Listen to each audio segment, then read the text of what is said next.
దుఃఖమహాం బుధిసొచ్చు పత్నియున్ కాయము వీడిరారు కదా కర్మము పుణ్యము తపశంకరా. ఎవరొస్తారు? ఏడుస్తూ పెళ్ళం నించుంటుంది, శ్మశానానికి కొడుకొస్తాడు, మేడ మీద కూతురు నించుంటుంది. ఎవడ్రా నీతో వచ్చేది? పరమాత్మ ఒక్కడికి నువ్వు జవాబుదారి. ఆ ఊపిరి నీది కాదు. 1,00,00,000 రూపాయలు నీ దగ్గర ఉండొచ్చేమో, 1,00,00,000 మంది వైద్యుల్ని నువ్వు తెచ్చుకోగలవేమో, భగవంతుడి శాసనం లేకుండా ఇంకొక ఊపిరి నువ్వు తీయలేవు. జ్ఞాపకం పెట్టుకో.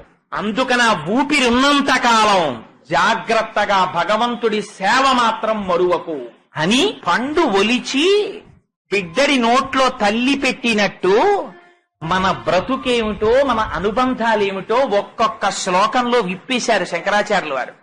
విప్పేసి మన కళ్ళకి కట్టినట్టు చూపిస్తుంటే నిజంగా భజగోవింద శ్లోకాలొక్కటి వంట పట్టాయి అనుకోండి. అందుకని మీకు అందులో కొన్ని శ్లోకాల్ని మాత్రం విజ్ఞాపన చేసి చూపించాను. అందుకని దానికి మోహముద్గరం అన్నారు, ద్వాదశమంజరీక స్తోత్రం అన్నారు. ఇలాంటి శ్లోకములు ఎవరు చెప్పగలరు? ఒక్కొక్క తత్వం గురించి, ఒక్కొక్క సమస్య గురించి, మన్ని పట్టి పీడించేటటువంటి విషయాల గురించి మహానుభావుడు తనదైన శైలిలో మళ్లీ అతి వేపుకి ఎన్నడూ వ్యామోహం కలగకుండా అంత అద్భుతమైన రీతిలో ఆవిష్కరించాడు. అయితే ఆచార్యుడన్నవాడు భయపట్టి వెళ్ళిపోకూడదు. చిట్ట చివర ధైర్యం చెప్పాలి. నాన్నా ఇవన్నీ ఉన్నాయి కానీ బెంగ పెట్టుకోకు, ఒకడున్నాడు, వాడిని పిలిస్తే చాలరా పరిగెత్తుకొస్తాడు. అందుకని వీటన్నిటికీ ఏమిటి పరిష్కారం? భజ గోవిందం భజ గోవిందం గోవిందం భజ మూఢమతే. అందుకని శంకరులు దాన్ని సంగీతంలో పాడుకోమని ఎన్నడూ చెప్పకపోయినా ఒక శ్లోకం పాడుకుంటే చరణంగా వెంటనే పల్లవిగా మళ్ళీ భజ గోవిందం గోవిందం భజ మూఢమతే అని మళ్ళీ పల్లవిగా తీసుకొచ్చి మొదటి శ్లోకాన్ని పాడేసుకుంటుంటారు. కారణం ఏమిటి? ఆ శ్లోకములలో ఉండేటటువంటి శక్తి అటువంటిది. నారీస్తనభరణాభీదేశం దృష్ట్వామాగా మోహావేశం ఏతత్వాంస వసాది వికారం మనసి విచింత్య వారం వారం అంటారు శ్లోకంలో. అరేరే, నీకు యవ్వనం ఉన్నప్పుడేరా ఒంట్లో దారుఢ్యం ఉండేది. నువ్వు ఏమైనా చెయ్యగలిగితే నీ కర్మేంద్రియాలతో కావలసినటువంటి చోటుకి వెళ్లి భగవంతుణ్ణి ఆరాధించగలిగినటువంటి శక్తి నీకు ఉండేది. కేవలం ఆ యవ్వనంలో అటువంటి శక్తి కలిగినటువంటి సమయం అంతా దేనికోసం పాడు చేసేసుకుంటున్నావో తెలుసా? నారీస్తనభరణాభీదేశం దృష్ట్వామాగా మోహావేశం. ఎంత ఆశ్చర్యం! ఈ శరీరము ఏ సప్తధాతువుల చేత నిర్మింపబడిందో, చర్మము, మాంసము, రక్తము, కొవ్వు, అస్థి, శుక్ల, మేధ అనబడేటటువంటి 7 పదార్థముల చేత పురుష శరీరము ఎట్లా నిర్మింపబడిందో అలాగే స్త్రీ శరీరము కూడా 7 ధాతువుల చేతనే నిర్మింపబడింది. నిర్మింపబడినప్పటికీ ప్రతి ప్రాణికి ప్రత్యుత్పత్తి అనేటటువంటిది జరగాలి కనుక, ప్రాణికోటి యొక్క ఉత్పత్తి అలా నడవాలి కనుక ఒక గొప్ప స్థితిని భగవానుడు ఏర్పాటు చేసి ఉన్నాడు. అందుచేత ఉపాధులు స్త్రీ ఉపాధులు, పురుష ఉపాధులు అని విడివడ్డాయి. అందులో పురుష ఉపాధి కన్నా స్త్రీ ఉపాధిలో కొద్ది తేడాలు వచ్చాయి. కేవలం 2 చోట్ల మాంసము, కొవ్వు పైకి ఉబికై ఒక చోట లోపలికి వెళ్ళాయి. అంత మాత్రానికి నీ జీవితంలో బలం కలిగినటువంటి యవ్వన సమయాన్నంతటినీ వృధా చేసుకుంటున్నావురా. మనసి విచింతియ వారం వారం. ఒక్కసారి బాగా మనస్సులో ఆలోచించి చూడు. అంటే స్త్రీలను కించపరచాలని శంకర భగవత్పాదులు ఈ విషయం చెప్పలేదు.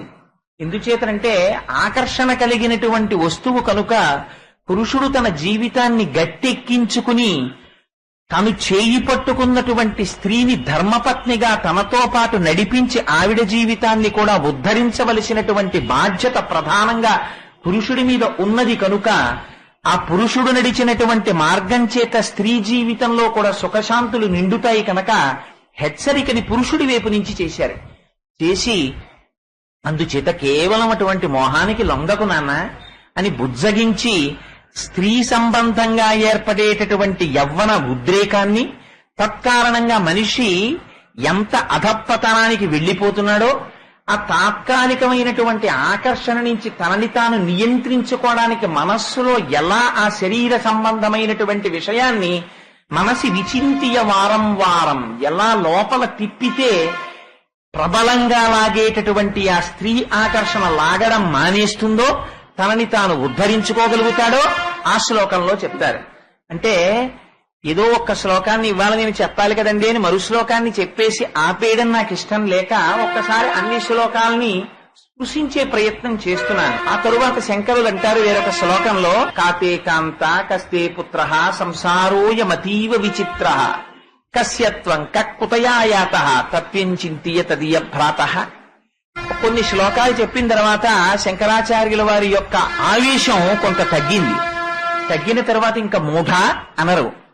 వచ్చి శిష్యుడు ఎదట నిలబడి చేతులు కట్టుకుని నిలబడేసరికే గురువు యొక్క అనుగ్రహం అలా ఉంటుంది. అంత తప్పు చేసినటువంటి శిష్యుడు, అంత తప్పు చేసినటువంటి వాడు శంకరులు మూఢ అని పిలిచేటప్పటికి కూడా అయ్యయ్యో నా వల్ల ఇంత పొరపాటు జరిగిపోయిందని అంత వృద్ధ బ్రాహ్మణుడు చేతులు కట్టుకుని నిలబడిపోయేసరికి అయ్యో నేను ఉద్ధరించకపోతే ఎవరు ఉద్ధరిస్తారు వీళ్ళని, నేను ఆగ్రహిస్తే ఎలా అని అమ్మ పిల్లవాణ్ణి హత్తుకున్నట్టు మహానుభావుడు వెంటనే భ్రాత అంటారు. ఓ సోదరా ఆలోచించబోయ్, ఏమిటో ఈ సంసారం ఏమిటో, కాతేకాంత ఎక్కడి నుంచి వచ్చింది నీ భార్య, ఎప్పుడైనా ఒక్కసారి ఆలోచించు.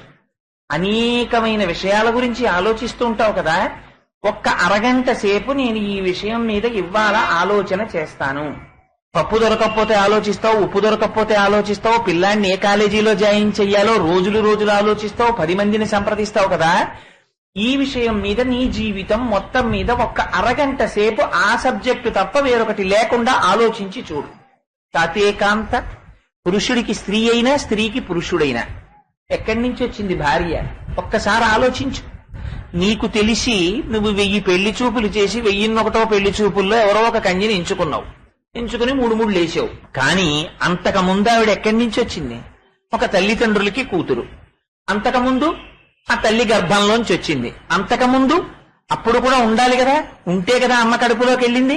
అమ్మ కడుపులో ఎన్ని కష్టాలు పడింది, అమ్మ కడుపులోంచి బయటికి ఎలా వచ్చింది, వచ్చి పెద్దది ఎలా అయింది, నీకు భార్యగా ఎలా వచ్చింది, నీకు భార్యని చేసినదెవరు, ఎంత త్యాగం చేసి ధర్మపత్నిగా నీ చెయ్యి పట్టుకుంది, దేనికోసం నువ్వు ఆమెని పాణిగ్రహణం చేశావు. కానీ నువ్వు చేస్తున్న పని ఏమిటి?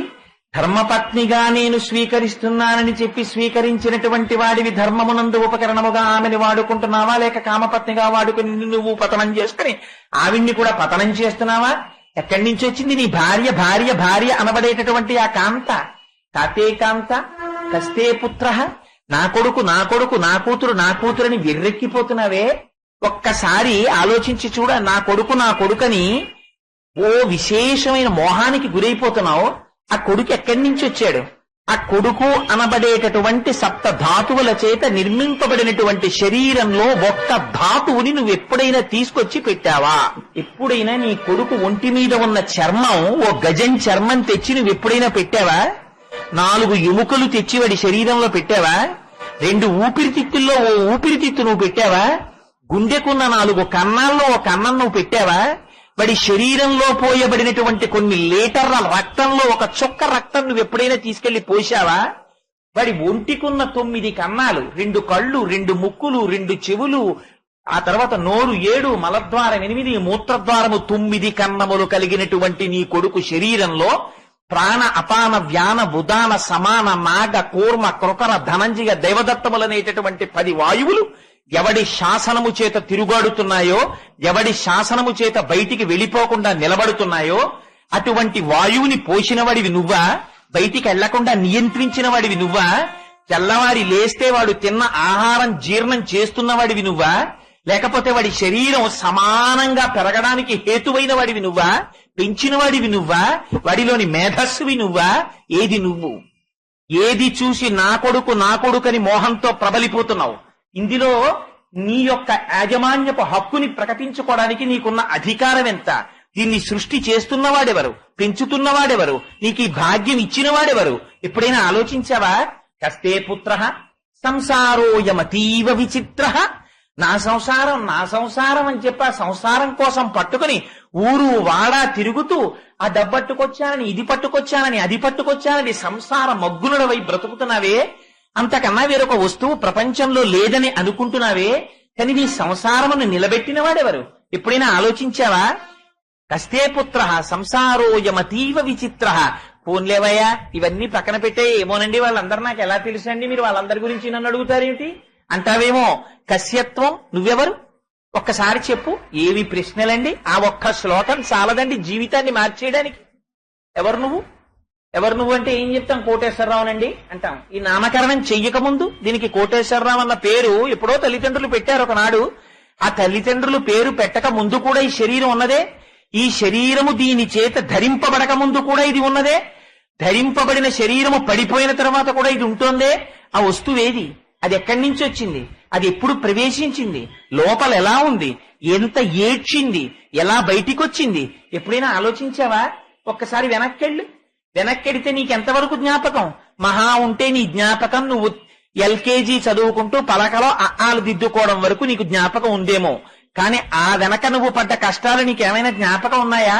మలమూత్రంబులతో, మహాభయముతో, మాతృస్థనాపేక్షతో, చలమూర్ఖత్వముతో, సదాభ్రమతతో, చాంచల్య చిత్తంబుతో, బరువైనట్టి కప జ్వర గ్రహ మహాబాల్యామయ శ్రేణితో కలనైనంచమ చింతలేక చెడితిన్ కామ్యార్థినై శంకర. ఏ విధమైనటువంటి బాధ లేకుండా, ఏమీ తెలియకుండా, ఒక్కనాడు భగవంతుడి గురించి ఆలోచించకుండా తను విసర్జించుకున్నటువంటి మలమూత్రములలో తాను ఈగపడినట్టుగా పడి కొట్టుకున్నావే ఆ రోజున. ఆ రోజున నిన్ను రక్షించిన వాడెవర్రా? నీకు ఆకలేస్తే నీ చేత ఏడిపింప చేసిన వాడెవడ్రా? రవం చేయించిన వాడెవడ్రా? ఎప్పుడైనా ఆలోచించావా? కశ్యత్వం కుతయాయాత, నువ్వెక్కడి నుంచి వచ్చావు? నేను ఉపన్యాసానికి వచ్చానండి అంటావు. అసలు ఇక్కడికి ఎలా వచ్చావు ఈ లోకంలోకి? ఎప్పుడైనా ఆలోచించి ఒక్కసారి వెనక్కెళ్ళి నేను ఫలానా చోటు నుంచి ఇక్కడికి వచ్చాను అన్న మొట్టమొదటి నీ స్థానం ఏదో ఒక్కసారి ఆలోచించి నువ్వు చెప్పు. నీకు తెలియదే? మిగిలిన విషయాలన్నీ కనుక్కుంటున్నావే. ఇది ఎప్పుడైనా ఎవరినైనా పెద్దలను అడిగావా? అయ్యా నేను ఎక్కడి నుంచి వచ్చానండి, అసలు నేను ఎక్కడికి వెళ్ళిపోతానండి, మళ్ళీ ఎన్నాళ్ళు ఉంటా నీ భూమి మీద? ఎక్కడి నుంచి వచ్చావో నీకు తెలియదు, ఎన్నాళ్ళు ఉంటావో తెలియదు, ఎప్పుడు వెళ్ళిపోతావో తెలియదు. ఏమీ తెలియని వాడికి ఇంత ఆడంబరమా? ఇంత ఎగిరిగిరి పడ్డమా? నాకన్నీ తెలుసని గుండెలు బాదుకోవడమా? ఎంత అమాయకత్వం రనిది! కుతయాయాత తత్వం చింతయతదియభ్రాత. ఒక్కసారి ఆలోచించబోయ్ సోదరా. నలినీదలగత జలమతి తరళం తత్వజీవితమతి చయచపలం విద్ధిర్వ్యాధ్యభిమానగ్రస్తం లోకం శోకచ హంత సమస్తం. అరేరే, నీ జీవితం ఎంతసేపు ఉంటుందో నీకు తెలియదా?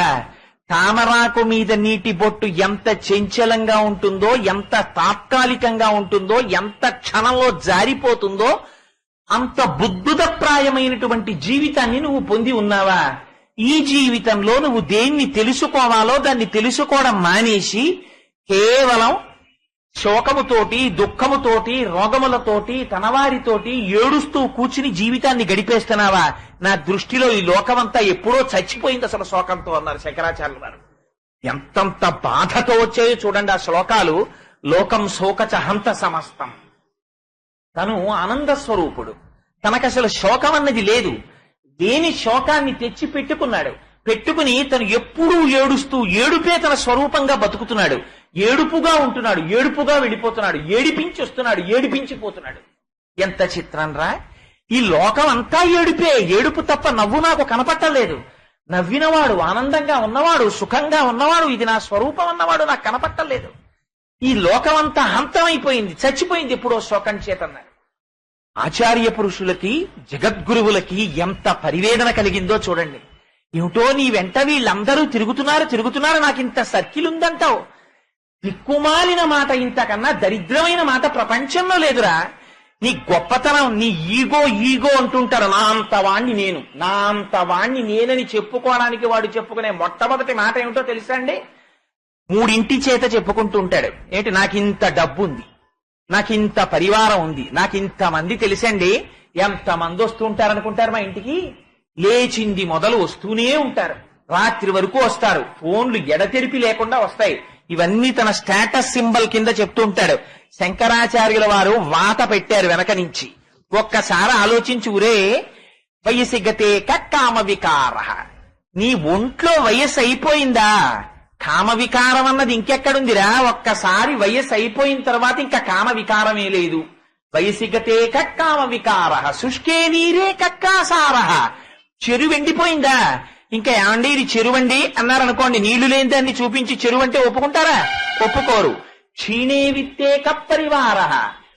ఒక్కసారి నీ దగ్గరున్న డబ్బులు కానీ లేవు అన్నారా, నువ్వు ఆపదలో ఉన్నావని తెలిసిందా? ఇందులో ఎంతమంది ఫోన్లు చేసేవాళ్ళు ఉన్నారో, ఎంతమంది నీ ఇంటికి వచ్చేవాళ్ళు ఉన్నారో లెక్క బయటపడిపోతుందంటారు శంకరాచార్యుల వారు. క్షీణే విత్తే కప్పరివార జ్ఞాతే తత్వేక సంసార. ఈ విషయం నీకు అర్థమైపోయిందనుకో, నిజంగానండి మీరు ఆ శ్లోక వ్యాఖ్యానాన్ని చంద్రశేఖర పరమాచార్యుల వారి అమృత వాక్కుల వెంట ఒక్కసారి విన్నారనుకోండి, వెర్రి మంచు విడిపోయినట్టు విడిపోతుంది. ఏమిరా, తెల్లవారు లేస్తే మా అబ్బాయి మా అబ్బాయి మా అబ్బాయిని తిరుగుతాం, మా అమ్మాయి మా అమ్మాయి మా అమ్మాయిని తిరుగుతాం, మా అల్లుడు మా అల్లుడు మా అల్లుడని తిరుగుతాం, నా కోడలు నా కోడలు నా కోడలు అంటాడు, నా భార్య నా భార్య నా భార్య అంటాడు. శంకరాచార్యుల వారు బాగా కాల్చి అట్ల కాడా దానాన్న ఒక్కసారి చొక్కా ఎత్తు పైకని ఓ వాత పెట్టారు శ్లోకంలో భజగోవిందంలో. నేను అందుకే ఈ మాట చెప్తున్నాను, మహాప్రభు ఇవి నాకు వంటబట్టాయని కానీ, నేను జ్ఞానినని కానీ, నాకు తెలుసునని కానీ నేను చెప్పట్లేదు. యథార్థమునకు నేను ఈ మాటలు చెప్పుకుంటున్నది నా కోసం తప్ప మీకోసం కాదు. మద్విశిష్టాశ్చ తుల్యాశ్చ సంతి తత్ర వనౌక సహా మత్త ప్రత్యవర కశ్చిన్ నాస్తి సుగ్రీవ సన్నిధౌ అంటారు సుందరకాండలో హనుమ. నాతో సమానులున్నారు, నాకన్నా అధికులున్నారు, కానీ నాకన్నా తక్కువ వాళ్ళు ఎవరూ సుగ్రీవుడి దగ్గర లేరమ్మా అంటారు.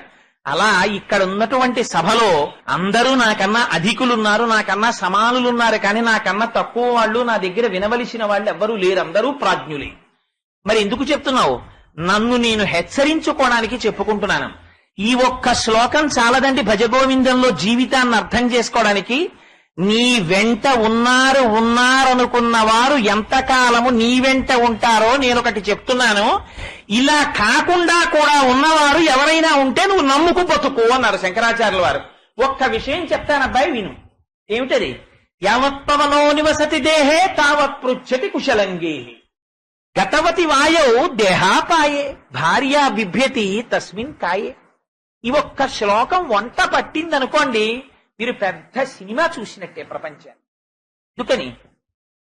వీడు యావత్పవనో నివసతి దేహే, నేను అన్నం తిన్నానండి అర్థం ఉంది, నేను మంచినీళ్లు తాగానండి కొంత అర్థం ఉంది, నేను ఆఫీస్కి వెళ్ళానండి కొంత అర్థం ఉంది, నేను ఊపిరి తీశానండి, అంతకన్నా పచ్చబద్ధం ప్రపంచంలో ఇంకోటి లేదు. ఏది? నువ్వు చేస్తే నిద్రపోతుండగా అన్నం తినలేవే, నిద్రపోతుండగా ఆఫీస్ ఫైలో రాయలేవే, నిద్రపోతుండగా ఊపిరి తీయడం మానేస్తున్నావా? తీస్తావు. నువ్వు చేసినదైతే నిద్రలో నువ్వెలా చేశావు? నిజంగా ఊపిరి తీయడం అన్నదే నువ్వు చేసినదైతే ప్రపంచంలో ఎవడైనా ఊపిరి ఆపేసుకుందాం అనుకున్నవాడు ఒక్కడిని నాకు చూపించండి. మంచాన పడిపోయినా సరే తన ఊపిరి ఆగిపోవాలని ఎవ్వడూ కోరుకోడు, బతకాలనే కోరుకుంటాడు. లేదా నిజంగా ఊపిరి ఆగిపోవాలని ఒకడు సంకల్పం చేశాడనుకోండి, ఆగిపోతుందా? అయ్యో పాపం ఇంతకాలం నుంచి ఉన్నావు లేవే, లోపలికి ఎడుతున్నావు బయటకు వస్తున్నావు, ఇంత అల్లరి పడుతున్నావు, ఏమిటో నాకు ఇంకా అన్ని కోరికలు తీరిపోయినట్టే ఉన్నాయి. కృతకమైన మాట, సాధారణంగా ఇది వింటూ ఉంటాం అక్కడక్కడ. ఏముందండి, నాకు అన్ని కోరికలు తీరిపోయి, నాకు అన్ని బాధ్యతలు తీరిపోయాయి, నాకే బాధ లేదు, ఇలా వెళ్ళిపోతే చాలు, ఇంక నేనేం చెయ్యాలి అంటాడు. అనగానే పక్కలో నొప్పి వచ్చిందనుకోండి, ముందు అంబులెన్స్ కోసం కంగారు పడిపోయేవాడు వాడే. ఇక్కడంతా హడావిడంతా ఇక్కడ ఉంటుంది, పైకి చెప్పేది కృతకం. అందుకని శంకరులు అంటారు, ఈ ఊపిరి నువ్వు తీస్తున్నావా? ఓ ఊపిరి ఆగిపో అన్నావు అనుకో, ఆగిపోతుందా ఊపిరి? ఏం ఆగిపోదు, తిరుగుతూనే ఉంటుంది. ఎప్పుడు ఆగిపోతుంది? నువ్వు ఆపితే ఆగదు, నువ్వు తీయమంటే తీయదు. దానికి లెక్కలు పెట్టుకునేవాడు ఉన్నాడు, చిత్రంగా లోపల కూర్చుంటాడు, గుప్తంగా లెక్కలు కడుతూ ఉంటాడు. వాడికి తెలుసు ఎన్ని ఊపిరిలు వీడు తీయాలో. వాడు లోపల కూర్చుని లెక్కలు వేసుకుంటూ ఉంటాడు. లెక్కలు వేసుకుంటున్నప్పుడు ఎన్ని ఊపిరుల తర్వాత ఆపేయాలని అనుకున్నాడో అన్ని ఊపిరుల తరువాత నిర్దాక్షిణ్యంగా వాడు బయటికి దూకేస్తాడు కుర్చీలోంచి. దూకేశాడా అర్థంతరంగా సభ ఆగిపోయినట్టే. ఆ ఊపిరి ఆగిపోయిందా? ఇప్పటి వరకు మా నాన్నగారు అన్నవాళ్ళు, మా మామయ్య గారు అన్నవాళ్ళు, మా ఆయన అన్నవాళ్ళు, మా అన్నయ్య గారు అన్నవాళ్ళు, మా గురువు గారు అన్నవాళ్ళు, వీళ్ళందరూ కలిసి తలో చెయ్యి వేసి లోపల ఉంటే ఏదో ఉపద్రవం వస్తుందని చక్కగా పట్టుకెళ్లి బయట పడుకోబెట్టేస్తారు. అరుగు మీద పడుకోబెట్టడం కూడా కొంచెం బాధాకరంగా అనిపిస్తే ఓపికంటే వేస్తారు షామియానా, లేకపోతే అది కూడా వెయ్యరు. ఓ గంటలో తీసుకెళ్లిపోవచ్చు ఎందుకు అనుకుంటే గేటు దాటించి బయట చాపేసి పడుకోబెట్టేస్తారు. అది కూడా పనికి మాలిన చాప ఏదైనా చింకి బొంతో ఉంటే అది తీసుకొస్తారు. ఆ టైంలో ఒకవేళ నిజంగా పనికొచ్చే చాప పట్టుకొస్తున్నా జాగ్రత్త పరుడోడు ఉంటాడు. ఎందుకు ఆ చాప పాడి చేయకండి, ఆ చాప పాడి చేయకండి అంటాడు. వాడు పాడైపోతుంది, వాడు కింద వేస్తే వాడి దృష్టిలో. అందుకని పనికిరాని తోటి ఉంటుంది, ఇంకా పారయచ్చా వస్తువును, ఆ వస్తువుని వేసి పడుకోబెడతాడు. నీ బతుకది ఊపిరైపోతే. ఇది శంకరాచార్యులు వారి హెచ్చరిక. ఒక్కసారి పడుకోబెట్టిన తర్వాత మబ్బేసి విశేషమైన వర్షం కురుస్తుంటే, అమ్మ చితి వెలగదమ్మా, ఇంకా ఈ శవాన్ని కాల్చడం కష్టం తల్లి, మీ వారిని ఇవాళ రాత్రి కూడా ఇప్పటికి 75 సంవత్సరాల నుంచి ప్రతిరోజు రాత్రి కౌగలించుకు పడుకుంటున్నావు కదా అమ్మా అంటే, స్త్రీలనే అన్నానని అనుకోకండి, స్త్రీలకి పురుషుడైనా పురుషుడికి స్త్రీ అయినా అంతే. భజగోవిందం దగ్గరికి వచ్చేటప్పటికి రాజీపడి మాట్లాడడం కుదిరే విషయం కాదు, ఉన్నదున్నట్టు మాట్లాడవలసింది, అది మోహముద్గరం. అందుకని అది రాజశాసనంలాగే ఉంటుంది. అమ్మా ఇవాళ రాత్రి ఒక్క రాత్రి కొంచెం మీ ఆయన అదే బెడ్ మీద బెడ్రూమ్ లో ఇద్దరు పడుకోండమ్మా, రేపు పొద్దున్న తీసుకెళ్లిపోతాం వచ్చి అన్నారనుకోండి. ఆవిడ ఏమంటుంది, ఓరి నీ మొహం ఇచ్చా, మా ఆయన ఏమిట్రా ఎప్పుడో పోయాడు, ఉన్నదేమిటి తస్మిన్ కాయే, అది మా ఆయన శరీరం అంతే. కొడుకైనా అదే అంటాడు, మా నాన్నగారు పోయారండి అంటాడు. ఎవడైనా వచ్చి మా ఆదరికి దిగాడు అనుకోండి, ఏడ్రా మీ నాన్నగారు పోయారంటే, ఇదిగో ఇక్కడ ఉన్నారు కదా, పడుకున్నారు కదా చాప్ మీద, మీ నాన్నగారిని ఇంతకన్నా కొత్తగా నువ్వు ఏమైనా చూశావా, ఇది కాకుండా ఏదైనా చూశావా మీ నాన్నగారిని? అబ్బో నేను మీతో వాదించలేను కానండి, మా నాన్నగారి యొక్క శరీరం ఇది, మా నాన్నగారు కాదు, మా నాన్నగారు అని నేను పిలిచినవాడు, నేను నాన్నగారు అంటే పలికినవాడు, వాడు వెళ్ళిపోయాడు, నువ్వు చూశావా వెళ్ళడం? అబ్బా నేను చెప్పలేనండి, ఆయన వెళ్ళిపోయాడు కాబట్టి ఇదిగో ఇది ఇలా పడిపోయింది, ఇంకందులో శివము లేనిది శవము, అందుకని దాన్ని ఉంచడం కుదరదు. ఏ కొడుకు కాలు పొరపాటున తండ్రికి తగిలితే కళ్ళకద్దుకుని నమస్కారం చేశాడో, ఆ కుమారుడు నిర్దాక్షిణ్యంగా బకెట్టుతో నీళ్లు తీసుకొచ్చి 95 ఏళ్ళు వచ్చేయనివ్వండి, తండ్రి గడగడ గడగడ వణికిపోతుండనివ్వండి, ఓ స్టూల్ మీద కూర్చోబెట్టి మెల్లిగా గోరువెచ్చటి నీళ్లు నాన్నగారికి పోసి ఓ సబ్బుతో ఒళ్ళు రుద్ది మెత్తటి తువ్వాలతో తుడిచి ఓ పంచ మెల్లిగా కట్టి పడుకోబెడతాడు మంచంలో. ఆ ఊపిరి ఓసారి వెళ్ళిపోయింది అనుకోండి, పడుకోబెట్టి బిందితో తెచ్చి ఇక్కడి నుంచి కాళ్ళ నుంచి తల వరకు పోసేస్తారు. పోసేసి ఏం తుడుస్తారా? ఏం తుడవరదాన్ని, పచ్చి యథార్థాలే చెప్పారు శంకరాచార్యులు వారు. అక్కడి నుంచి తీసుకెళ్లి కట్టెల మీద బారేసి, గడ్డిలో బారేసి నార తెచ్చి కట్టి పట్టుకుపోతున్నారు. పట్టుకుపోతుంటే ఎవరెక్కడి వరకు వస్తున్నారు? ఎవ్వరు రారు. విపరీతమైనటువంటి భయంతో జీవుడొక్కడే వెళ్ళిపోతున్నాడు. కొడుకు తీసుకొచ్చి దాన్ని కట్టెల్లో పారేసి వెళ్ళిపోతున్నాడు. నీ గౌరవం ఎక్కడుంది ఇప్పుడు చెప్పు, ఇది శంకరాచార్యుల వారి ప్రశ్న. నీ ఊపిరిలో ఉంది. నువ్వు ఊపిరి ఎంతసేపు తీస్తావో, ఊపిరి ఎలా విడిచిపెడతావో అంతకాలము నిన్ను పిలుస్తారు. బాగున్నారా అండి, బాగున్నారా అండి అంటారు. ఆ ఊపిరి నువ్వు ఆపుకున్నావా? నువ్వు ఆపుకోలేదు, వేరొకడు ఆపాడు. ఆ ఆపినవాడు ఎవడున్నాడో వాడు పరబ్రహ్మము. వాడికి నువ్వు బాధ్యుడవు, నువ్వు లెక్క చెప్పుకోవాలి. ఒకనాడు నౌకరికి 100 రూపాయలు ఇచ్చి మీరు కూరలు తెమ్మంటే అట్లించి వచ్చి కూరలు ఒకటి బుట్టక్కడ పెట్టేస్తే మీరేం ఒప్పుకోరు. అడుగుతారు, అబ్బాయి ఎంత అయిందిరా చిల్లరేదని అడుగుతారు. మీరు ఉపాధిని అడిగారు, ఇచ్చాడు పరమాత్మ. ఇట్లించి వెళ్ళిన తర్వాత ఏం చేశావని అడిగితే ఏం చెప్తారు? ఈ ఉపాధిని పట్టుకెళ్ళి ఏం చేశావు? సంసారమగ్నుడనై తిరిగాను తండ్రి. ఏది ఎంతమంది వచ్చారా నీతో? ఇంత సర్కిల్ ఉందని చెప్పావు కదా. కాయము వీడి జీవుడతి కంపిత చిత్తత నీగుచుండవో నాయనయంచు ఎచ్చు నిజ నందన నందినులైన కందోగిని భాష్పముల్ నలుక దుఃఖమహాంబుది సొచ్చు పత్నియున్ కాయము వీడి రారు కదా కర్మము పుణ్యము తపశంకరా. ఎవరొస్తారు? ఏడుస్తూ పెళ్ళం నించుంటుంది, శ్మశానానికి కొడుకు వస్తాడు, మేడ మీద కూతురు నించుంటుంది. ఎవడ్రా నీతో వచ్చేది? పరమాత్మ ఒక్కడికి నువ్వు జవాబుదారి. ఆ ఊపిరి నీది కాదు. 1,00,00,000 రూపాయలు నీ దగ్గర ఉండొచ్చేమో, 1,00,00,000 మంది వైద్యుల్ని నువ్వు తెచ్చుకోగలవేమో, భగవంతుడి శాసనం లేకుండా ఇంకొక ఊపిరి నువ్వు తీయలేవు. జ్ఞాపకం పెట్టుకో. అందుకని ఆ ఊపిరి ఉన్నంత కాలం జాగ్రత్తగా భగవంతుడి సేవ మాత్రం మరువకు అని పండు ఒలిచి బిడ్డడి నోట్లో తల్లి పెట్టినట్టు మన బ్రతుకేమిటో, మన అనుబంధాలేమిటో ఒక్కొక్క శ్లోకంలో విప్పేశారు శంకరాచార్యుల వారు. విప్పేసి మన కళ్ళకి కట్టినట్టు చూపిస్తుంటే నిజంగా భజగోవింద శ్లోకాలు ఒక్కటి వంట పట్టాయి అనుకోండి. అందుకని మీకు అందులో కొన్ని శ్లోకాలని మాత్రం విజ్ఞాపన చేసి చూపించాను. అందుకని దానికి మోహముద్గరం అన్నారు, ద్వాదశమంజరీక స్తోత్రం అన్నారు. ఇలాంటి శ్లోకములు ఎవరు చెప్పగలరు? ఒక్కొక్క తత్వం గురించి, ఒక్కొక్క సమస్య గురించి, మన్ని పట్టి పీడించేటటువంటి విషయాల గురించి మహానుభావుడు తనదైన శైలిలో మళ్ళీ అటువైపుకి ఎన్నడూ వ్యామోహం కలగకుండా అంత అద్భుతమైన రీతిలో ఆవిష్కరించాడు. అయితే ఆచార్యుడు అన్నవాడు భయపట్టి వెళ్ళిపోకూడదు. చిట్ట చివర ధైర్యం చెప్పాలి. నాన్న ఇవన్నీ ఉన్నాయి కానీ బెంగ పెట్టుకోకు, ఒకడున్నాడు, వాడిని పిలిస్తే చాలరా పరిగెత్తుకొస్తాడు. అందుకని వీటన్నిటికీ ఏమిటి పరిష్కారం? భజ గోవిందం భజ గోవిందం గోవిందం భజ మూఢమతే.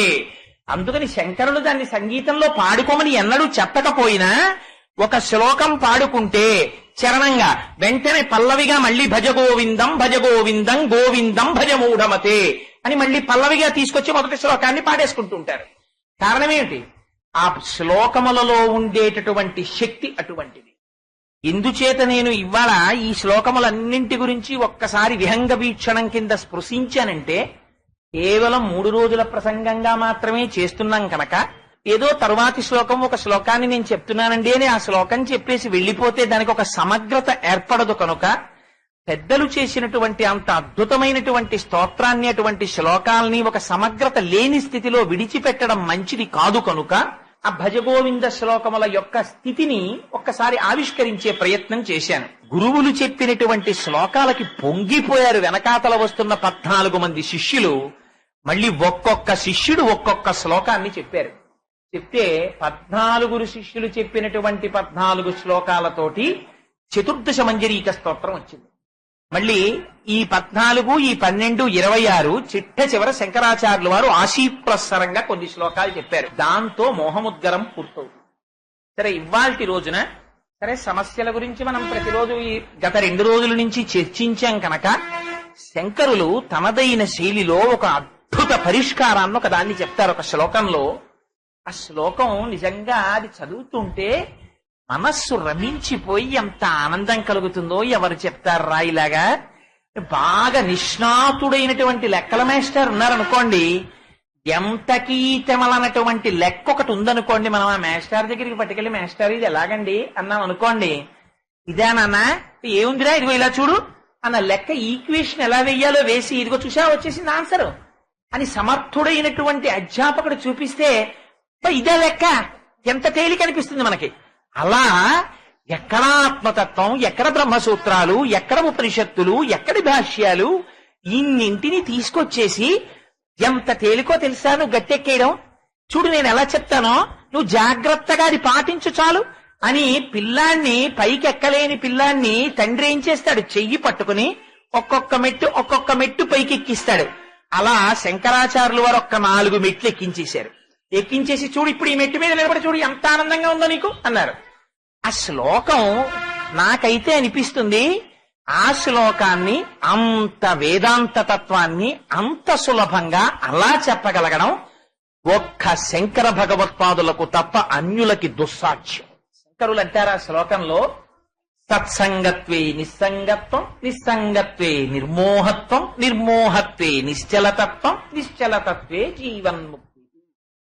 ఇక్కడి వరకు మన జీవితాన్ని పట్టి పీడిస్తున్నటువంటి అనేక సమస్యల గురించి స్పృశించినటువంటి శంకర భగవత్పాదులు ఈ శ్లోకం దగ్గరికి వచ్చేసరికి అంటారు, దేన్ని పట్టుకుని పైకెక్కి ప్రశాంతమైన స్థితిని పొందాలో, మోక్ష స్థితిని పొందాలో, మనుష్య ఉపాధిలో ఉన్నావు కనుక నువ్వు మోక్షాన్ని పొందడానికి ప్రయత్నం చెయ్యాలి కనుక దానికోసమని ఆ మెట్లు ఎక్కిస్తారు. అందులో అంటారు, నాన్న మొట్టమొదట సత్సంగత్వే నిస్సంగత్వం. సత్తుతోటి సంగము కలిగిందా నిస్సంగం అయిపోతుందంట. అంటే మాటలు అందంగా ఉన్నాయనుకోండి, కానీ ఏమిటా అల్లరి అని అనిపించదు వెంటనే మనకి. సత్ అంటే ఎల్లకాలము ఉండేటటువంటిది, ఇవాళ ఉండి రేపు లేనిది అనేటటువంటి స్థితి లేని దానికి సత్ అని పేరు. తేలిక భాషలో చెప్పుకోవాలంటే ఎప్పుడూ ఉండేటటువంటి పదార్థము సత్, ఎప్పుడూ ఉండకుండా మారిపోయేటటువంటిది జగత్తు. జాయతే గచ్చతే ఇది జగత్తు, వస్తూ ఉంటుంది వెళ్ళిపోతూ ఉంటుంది. ఇది అందుకని షడ్ వికారములకు లోనవుతూ ఉంటుందన్నారు. ఇది అందుకే 6 వికారముల గురించి చెప్తూ ఒకనాడు లేదా పదార్థం, ఆ లేనిది పుట్టినది, పుట్టినది ఉన్నది, ఉన్నది పెరిగినది, పెరిగినది మార్పు చెందినది, మార్పు చెందినది తరిగినది, తరిగినది నశించినది. మీకు తేలిగ్గా చెప్పాలంటే 1959 సంవత్సరానికి ముందు కోటేశ్వరరావు అనబడేటటువంటి ఈ ఉపాధి లేదు. 1959 సంవత్సరంలో ఆ తల్లిదండ్రుల అనుగ్రహం, పరమేశ్వరానుగ్రహంగా ఒకనాడు ఈ శరీరం పుట్టింది. అంతకు ముందు లేదుగా, లేని శరీరము పుట్టినది. అసలు ఈ పుట్టినది ఉండాలిగా, ఉన్నది అలాగే ఉండిపోయినా ఇంత పసిపిల్లాడిలాగా పాలు తాగాను, పళ్ళు తిన్నాను, అన్నం తిన్నాను, బ్రహ్మాండంగా శరీరాన్ని పెంచాను. ప్రపంచంలో కనపడినవన్నీ తినేసి అన్నవికారం కింద పెంచాను శరీరాన్ని. అందుచేత పుట్టినది, ఉన్నది, పెరిగినది, మార్పు చెందినది. ఇలా ఉన్నది, ఇలా ఉండదు. జుట్టు తెల్లబడిపోవడం మొదలు పెడుతుంది, చేతులు వణకడం మొదలవుతాయి. అంతకుముందు కంటికి జోడు లేకుండా చూసిన వాణ్ణి ఇప్పుడు కంటికి జోడు పెట్టుకుంటే కాని చదవలేని స్థితిని పొందుతాను. మార్పు చెందినది తరిగినది. ఏమిటండి, 20 ఏళ్ల క్రితం కోటేశ్వరరావు గారిని చూస్తే ఆ తెత్తునుండేవాడు. ఇప్పుడు కోటేశ్వరరావు గారి చంటి పిల్లాళ్లాగా సన్నగా ఎలా అయిపోయారో తెలుసా? అంటే ఏమైంది? వృద్ధాప్యం వచ్చేటప్పటికి జర్జరీభూతమై శరీరము మళ్ళీ క్షీణించిపోతుంది. అలా తరిగిపోయినది, నశించిపోయినది. ఒకనాడు ఏమవుతుంది? శరీరం ఉండదు. ఇందులో ఉండేటటువంటి పరమాత్మ ఎప్పుడు వెళ్ళిపోతారో అప్పుడు ఈ శరీరం వెళ్ళిపోతుంది. అందుకని ఏమైపోయింది? నశించిపోయినది. కానీ ఇలా వచ్చినటువంటి ఉపాధులన్నీ వెళ్ళిపోతాయి.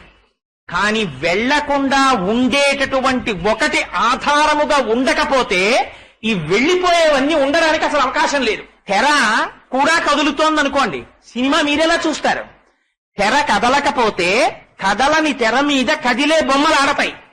ఇరుసు కదలకపోతే కదలని ఇరుసుని ఆధారం చేసుకుని చక్రములు కదిలి రథము నడుస్తుంది.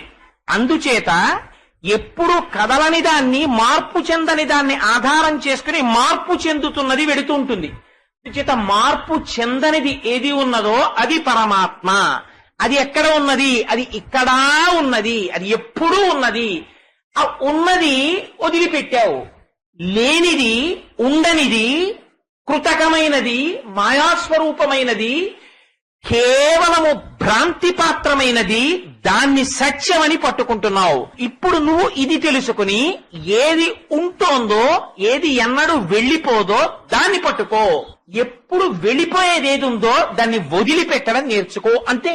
తేలిక భాష. పరమాచార్యులు వారు అందమైన మాట చెప్పారు. మనం ఏమంటాం? ఇది ఉండాలి, ఇది ఉండాలి, ఇది ఉండాలి అని కోరుకుంటూ ఉంటాం.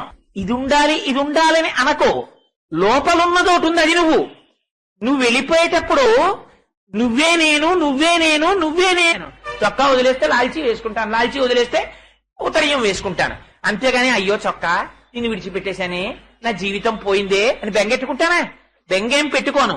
వదిలేయడం అనేటటువంటిది అసలు మనిషికి మొట్టమొదటి నుంచి వచ్చిన విద్య. వాడు కలుస్తూ ఉంటాడు, వదులుతూ ఉంటాడు. వాడికి అదో పెద్ద విద్య. సంసార సంచారులు ఒత్తురు, కూడి విత్తురు, సదా సంగంబు లేదొక్కచో, సూరుల్ పోయిడి త్రోవ పోయను భవత్సూ నుండు తల్లి మహాశురుండాతడు తద్వియోగమునకు దుఃఖింప నీకేటికిందంటారు పోతన గారు. అందుచేత ఆ మార్పు రావాలి. ఆ మార్పు రావాలంటే సత్తుతోడి సంగము కేవలము మన ప్రమేయము చేత రాదు. అది ఎక్కడి నుంచి వస్తుంది? సత్పురుష సాంగత్యంలోంచి వస్తుంది. సత్పురుషుడంటే ఎవరు? సర్వకాలములయందు భగవంతుణ్ణి స్మరిస్తూ సత్తుని తెలుసుకుని తాను కూడా సత్తుగా మారడానికి ప్రయత్నము చేసి ఆ భావనని పొందినవాడు. లేదా కనీసంలో కనీసం అంతటి మహాపురుషులు ఇవాళ ఎక్కడ దొరుకుతారండి అని మనం అనుకుని బెంగ పెట్టేసుకుని వెనక్కి పడిపోయి అలాంటి వాడు దొరకడు కాబట్టి ఇప్పుడు ఎలా ఉన్నామో అలాగే ఉండిపోదాం, గొడవ వదిలిపోతుందని బెంగ పెట్టేసుకోకుండా కనీసం భగవన్మార్గములో నడిచేటటువంటి వాడు అయితే, ఇక్కడ రామకృష్ణ పరమహంస ఒక హెచ్చరిక చేస్తారు. భగవన్మార్గములో నడిచినట్టుగా కనపడిన వాడెల్లడూ భగవన్మార్గమునందు నడిచిన వాడు కాడు. దంభం అనొకటి ఉంటుంది, కుమాల దంభం. అది కొంగ దంభమునకు ప్రసిద్ధి. తెల్లగా ఉంటుంది, ఒంటికాలి మీద ఉంటుంది, నీళ్లలో కూర్చుంటుంది. చెంచువు దీటి పక్షముల జల్లున విచ్చి కుప్పించిన భంబుపైకెగసి రోషణ భీషణ భక్తుడై విజృంభించి గరుత్సమీరమున భిన్నములై తరులోలి కూలగా మించి బకాసురుండిడిసిపట్టెను సహిష్ఠుని చిన్ని కృష్ణుని అంటారు పోతర గారు. ఆ కొంగ జపం చేసుకుంటున్న దానిలా ఉంటుంది, కానీ దాని దృష్టి ఎప్పుడు చేపల్ని మింగడం మీద ఉంటుంది. రాబందు ఆకాశంలో ఎత్తుగా ఎగురుతుంటుంది, దృష్టి కుళ్ళిన శవాల మీద ఉంటుంది. కానీ భూమిని అంటిపెట్టుకున్నట్టుగానే ఉండొచ్చు ఒకటి. బురదలో ఉంటుంది. కానీ తామర పువ్వు ఎప్పుడు సూర్యుణ్ణి మాత్రమే చూసి సూర్యుడి సంబంధంతో వికసిస్తుంది, ముకుళించుకుంటుంది. అందుచేత మహాపురుషుడన్నవాడు ఆడంబరమును బట్టి వేషభాషణలను బట్టి కనిపెట్టలేడు. భగవాన్ రమణులు అద్భుతమైన మాట ఒకటి చెప్తారు. గురువు ఎక్కడ దొరుకుతాడో తెలుసా అని అడిగారు. గురువు ఎక్కడ దొరుకుతాడు? గురువు కూడా సమస్త ప్రపంచములో ఒకడిగా కలిసి ఉంటాడు. నేను గురువుని అని గురువు ప్రకటించుకొనడు. గురువుని ఎలా గుర్తుపట్టాలి అంటే మంత్రరాజమిదం దేవి గురురిత్యక్షరద్వయం శృతి వేద పురాణానాం సారమేవన సంశయ. ఆ గురువు మంత్రమై నిలబడిపోతాడు. ఆయన ఆచార్యో వేద సంపన్న విష్ణుభక్తో వివత్సర మంత్రజ్ఞో మంత్రభక్త సదా మంత్రాశ్రయస్సుతి గురుభక్తి సమాయుక్త పురాణజ్ఞో విశేషత ఏవం లక్షణ సంపన్న గురురిత్యభిధీయతే. ఆ గురువు ఎన్నడూ వైభవాన్ని లేకపోతే కీర్తి కండూతితోటి లేకపోతే ఏదో ద్రవ్యార్జన కోసమని తిరిగినటువంటి గురువు కాడు. రమణులు అంటారు, గురువు ఎక్కడుంటాడు? సాలగ్రామం ఎక్కడుంటుంది? రాళ్లలోనే సాలగ్రామం ఉంటుంది.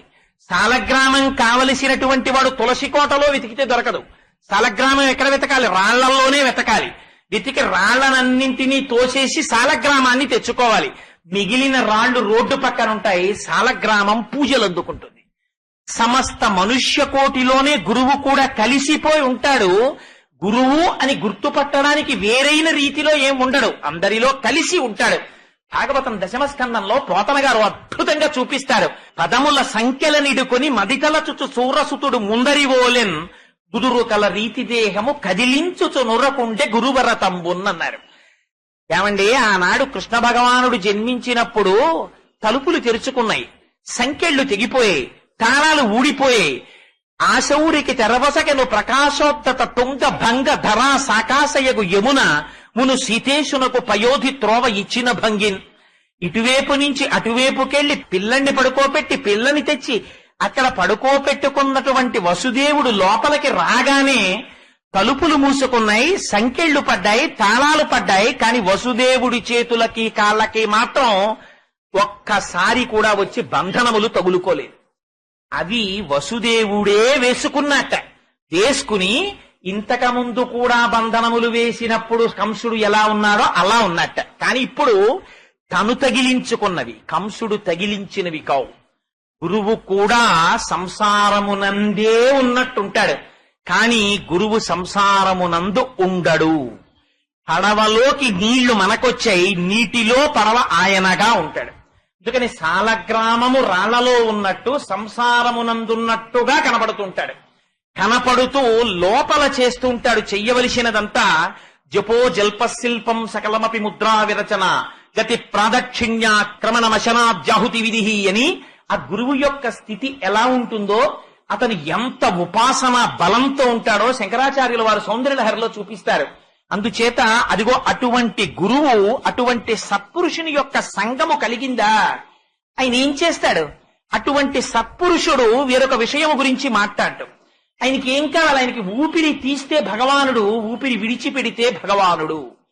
అందుకే కృష్ణుడు వెన్న మాత్రమే దొంగిలిస్తాడు. వెన్న అంటే ఏమిటి?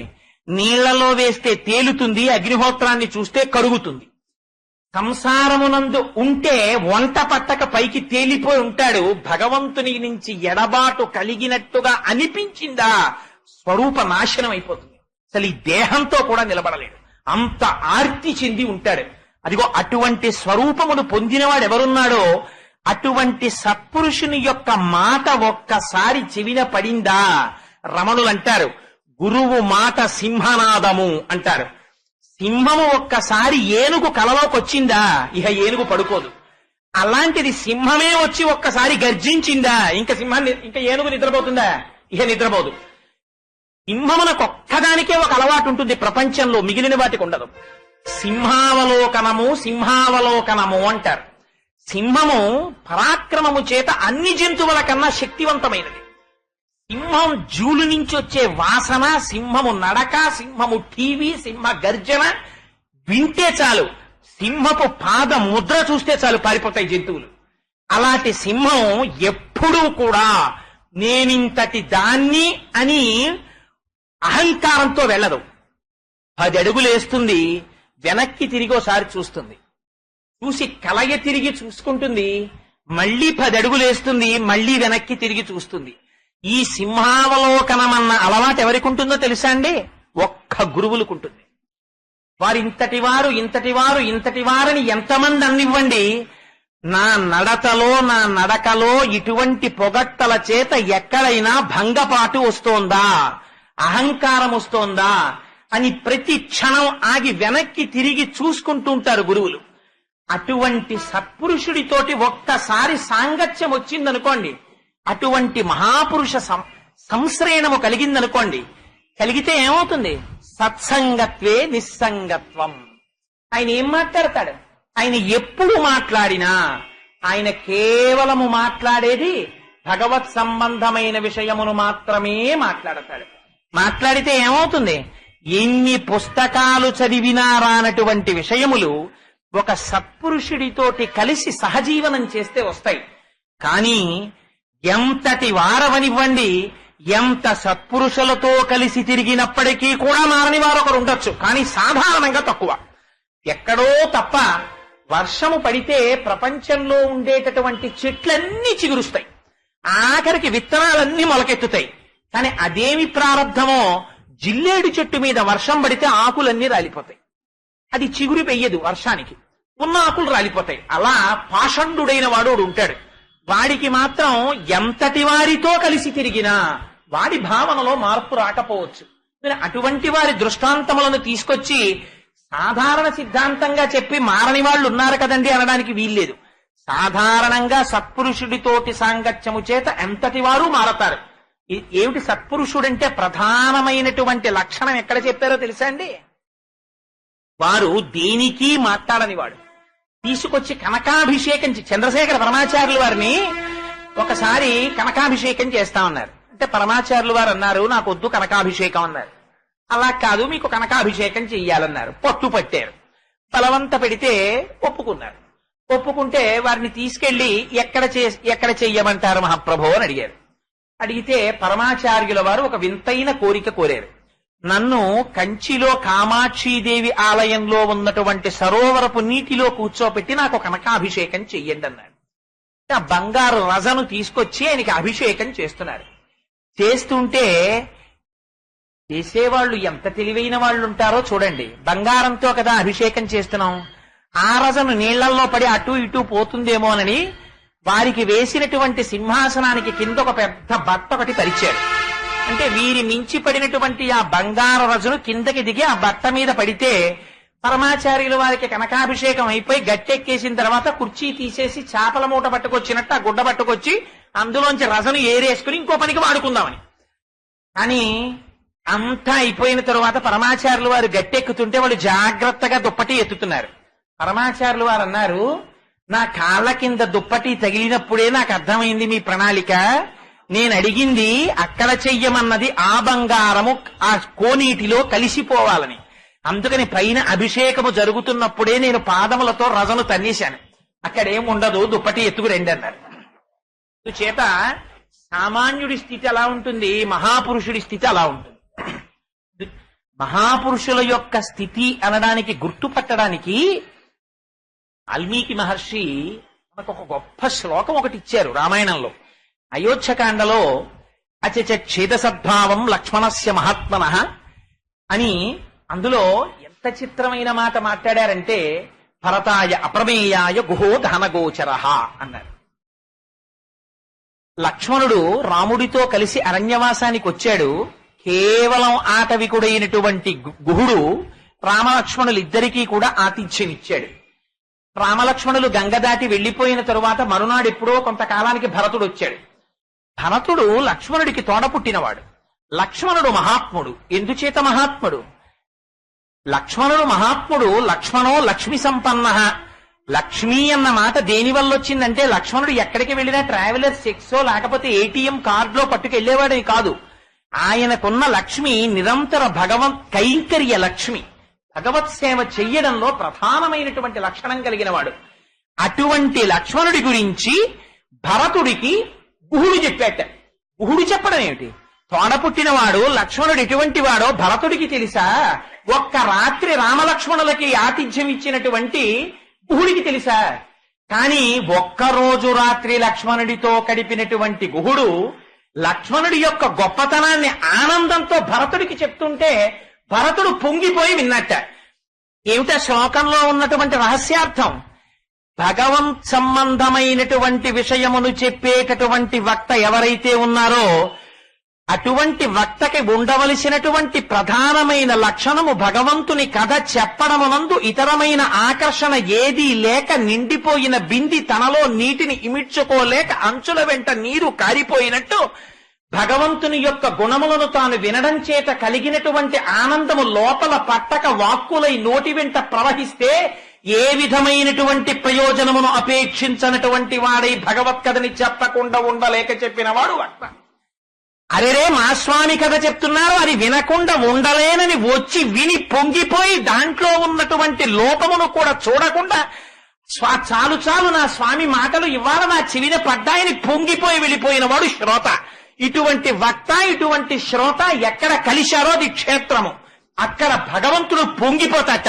పొంగిపోయి భగవంతుడే వచ్చి కూర్చుంటే చూడండి రా, మీ అందరూ రామాయణం వింటున్నారు కదా, ఇదిగో వచ్చానని రాముడు వచ్చాడనుకోండి, నిజంగా అలాంటి వక్త అలాంటి శ్రోత కలిసిన చోట ఎలా ఉంటుందంటేట సభికులు లేచి రామ కాసేపు అలా కూర్చో, ఈ కథ బాగుంది, ఏడు మధ్యలో లేచి రామ నేను వచ్చానంటావు అంటారట. రాముడే వచ్చినా విష్ణువే వచ్చినా శివుడే వచ్చినా ఆ కథకున్న గొప్పతనం ఆ స్వామి యందు కూడా ఉండదు, ఆ దర్శన ప్రీతి. ఇది అటువంటి వాడెవరున్నాడో అగ్నిహోత్రము వంటి తన వాక్కుల చేత అజ్ఞాన లంపటాన్ని విరమగలిగిన వాడెవరున్నాడో వాడు గురువు, వాడు సత్పురుషుడు. పరమహంస రామకృష్ణ పరమహంసే చెప్పాలి, ఉదాహరణలు చెప్పాలంటే మహానుభావుడు.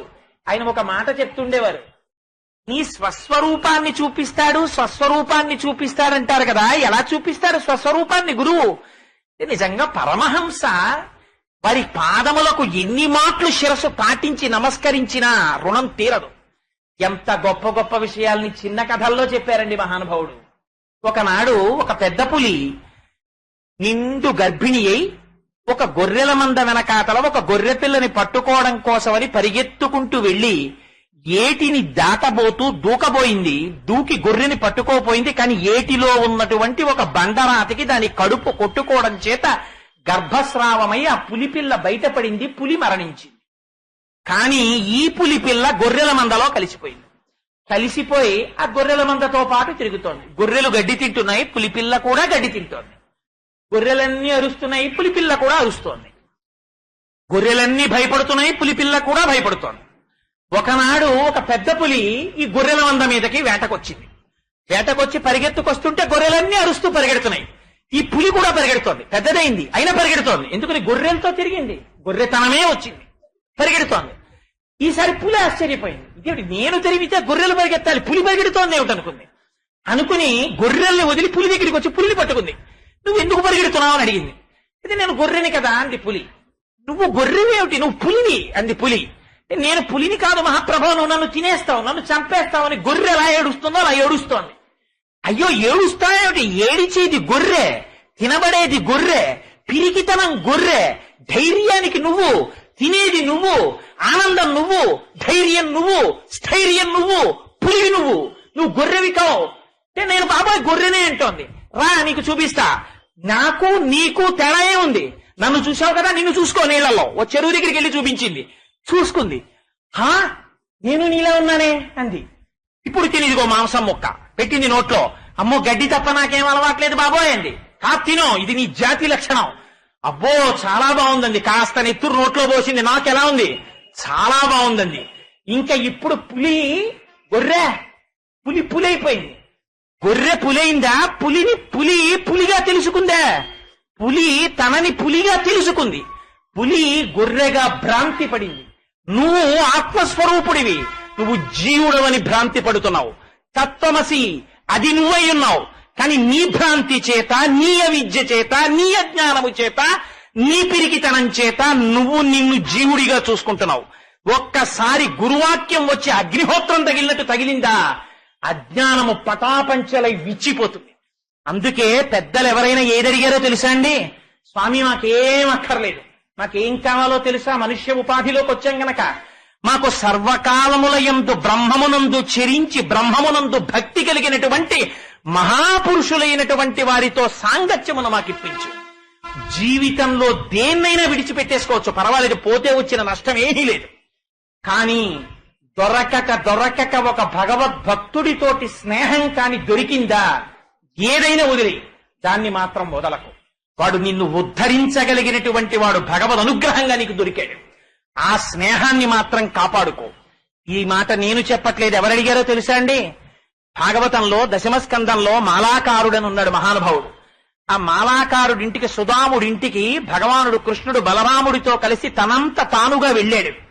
వెళ్ళి, సుధామా నాకు పూలమాలలు ఇస్తావా అన్నాడు. చేసేది ఎవరికి సేవ చేస్తున్నాడు? కంసుడికి సేవ చేస్తున్నాడు. మాలలు అల్లేది ఎవరికి అల్లుతున్నాడు? కంసుడికి అల్లుతున్నాడు.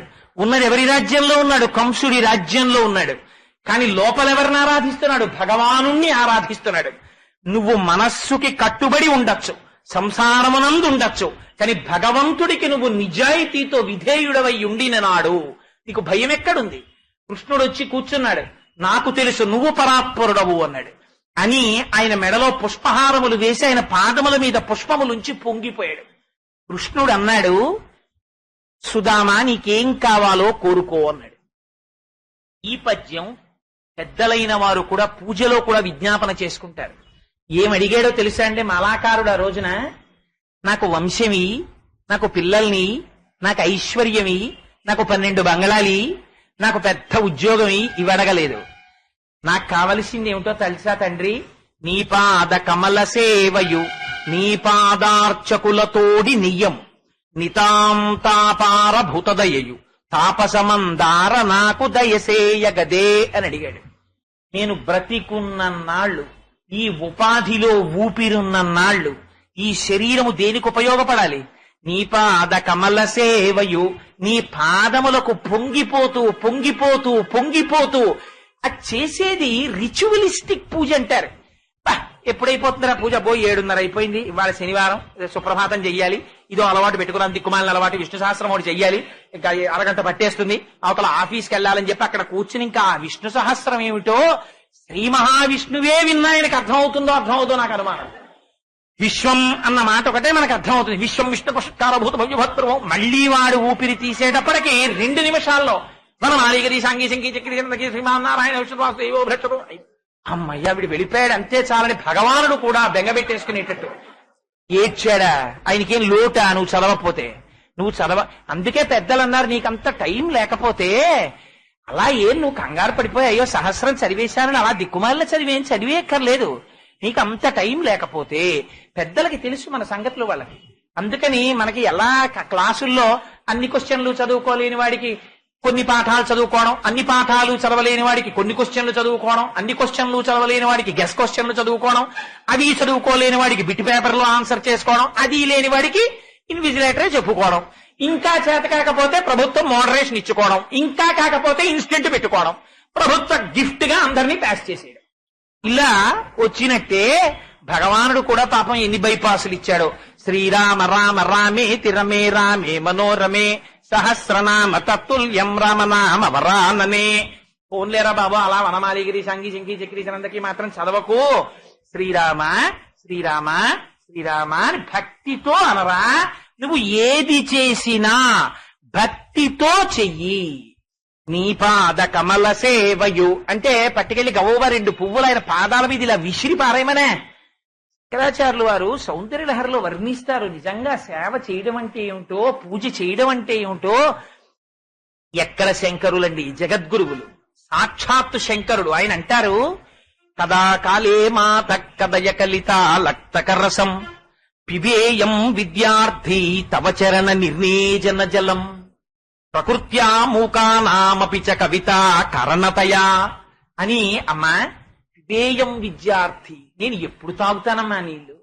నేను బంగారు పాత్ర పట్టుకొచ్చి నీ పాదాల కింద పెట్టి ఆ పాదాల మీద నేనేమో నీళ్లు పోసి నీ పాదములు 2 కడిగితే ఆ పాదములకు ఉన్నటువంటి పసుపు లత్తుక నీళ్లల్లో కడిగితే దివ్యమైనటువంటి పరిమళంతో ఆ నీళ్లు సుగంధము వెదజల్లుతుంటే ఆ బంగారు పాత్రని అక్కడ పెట్టి అందులోంచి ఉద్ధరిణితో కాసిని నీళ్లు తీసుకుని కుడి చేతిలో పోసుకుని ఇవి మా అమ్మ చరణోదకమని చెప్పి కన్నులకద్దుకుని సువాసనలు గుబాళించేటటువంటి ఆ నీటిని మనసారా నేను ఇప్పుడు లోపలికి పుచ్చుకుంటానమ్మా, నేను ఇప్పుడు కడుగుతానమ్మా నీ కాళ్ళలాగా. పిబేయం విద్యార్థి తవచరణ నిర్నేజన జలం, ఒక విద్యార్థి తాగినట్టు నేను ఎప్పుడు తాగుతానమ్మా నీ పాదముల నుంచి వచ్చిన నీళ్లని.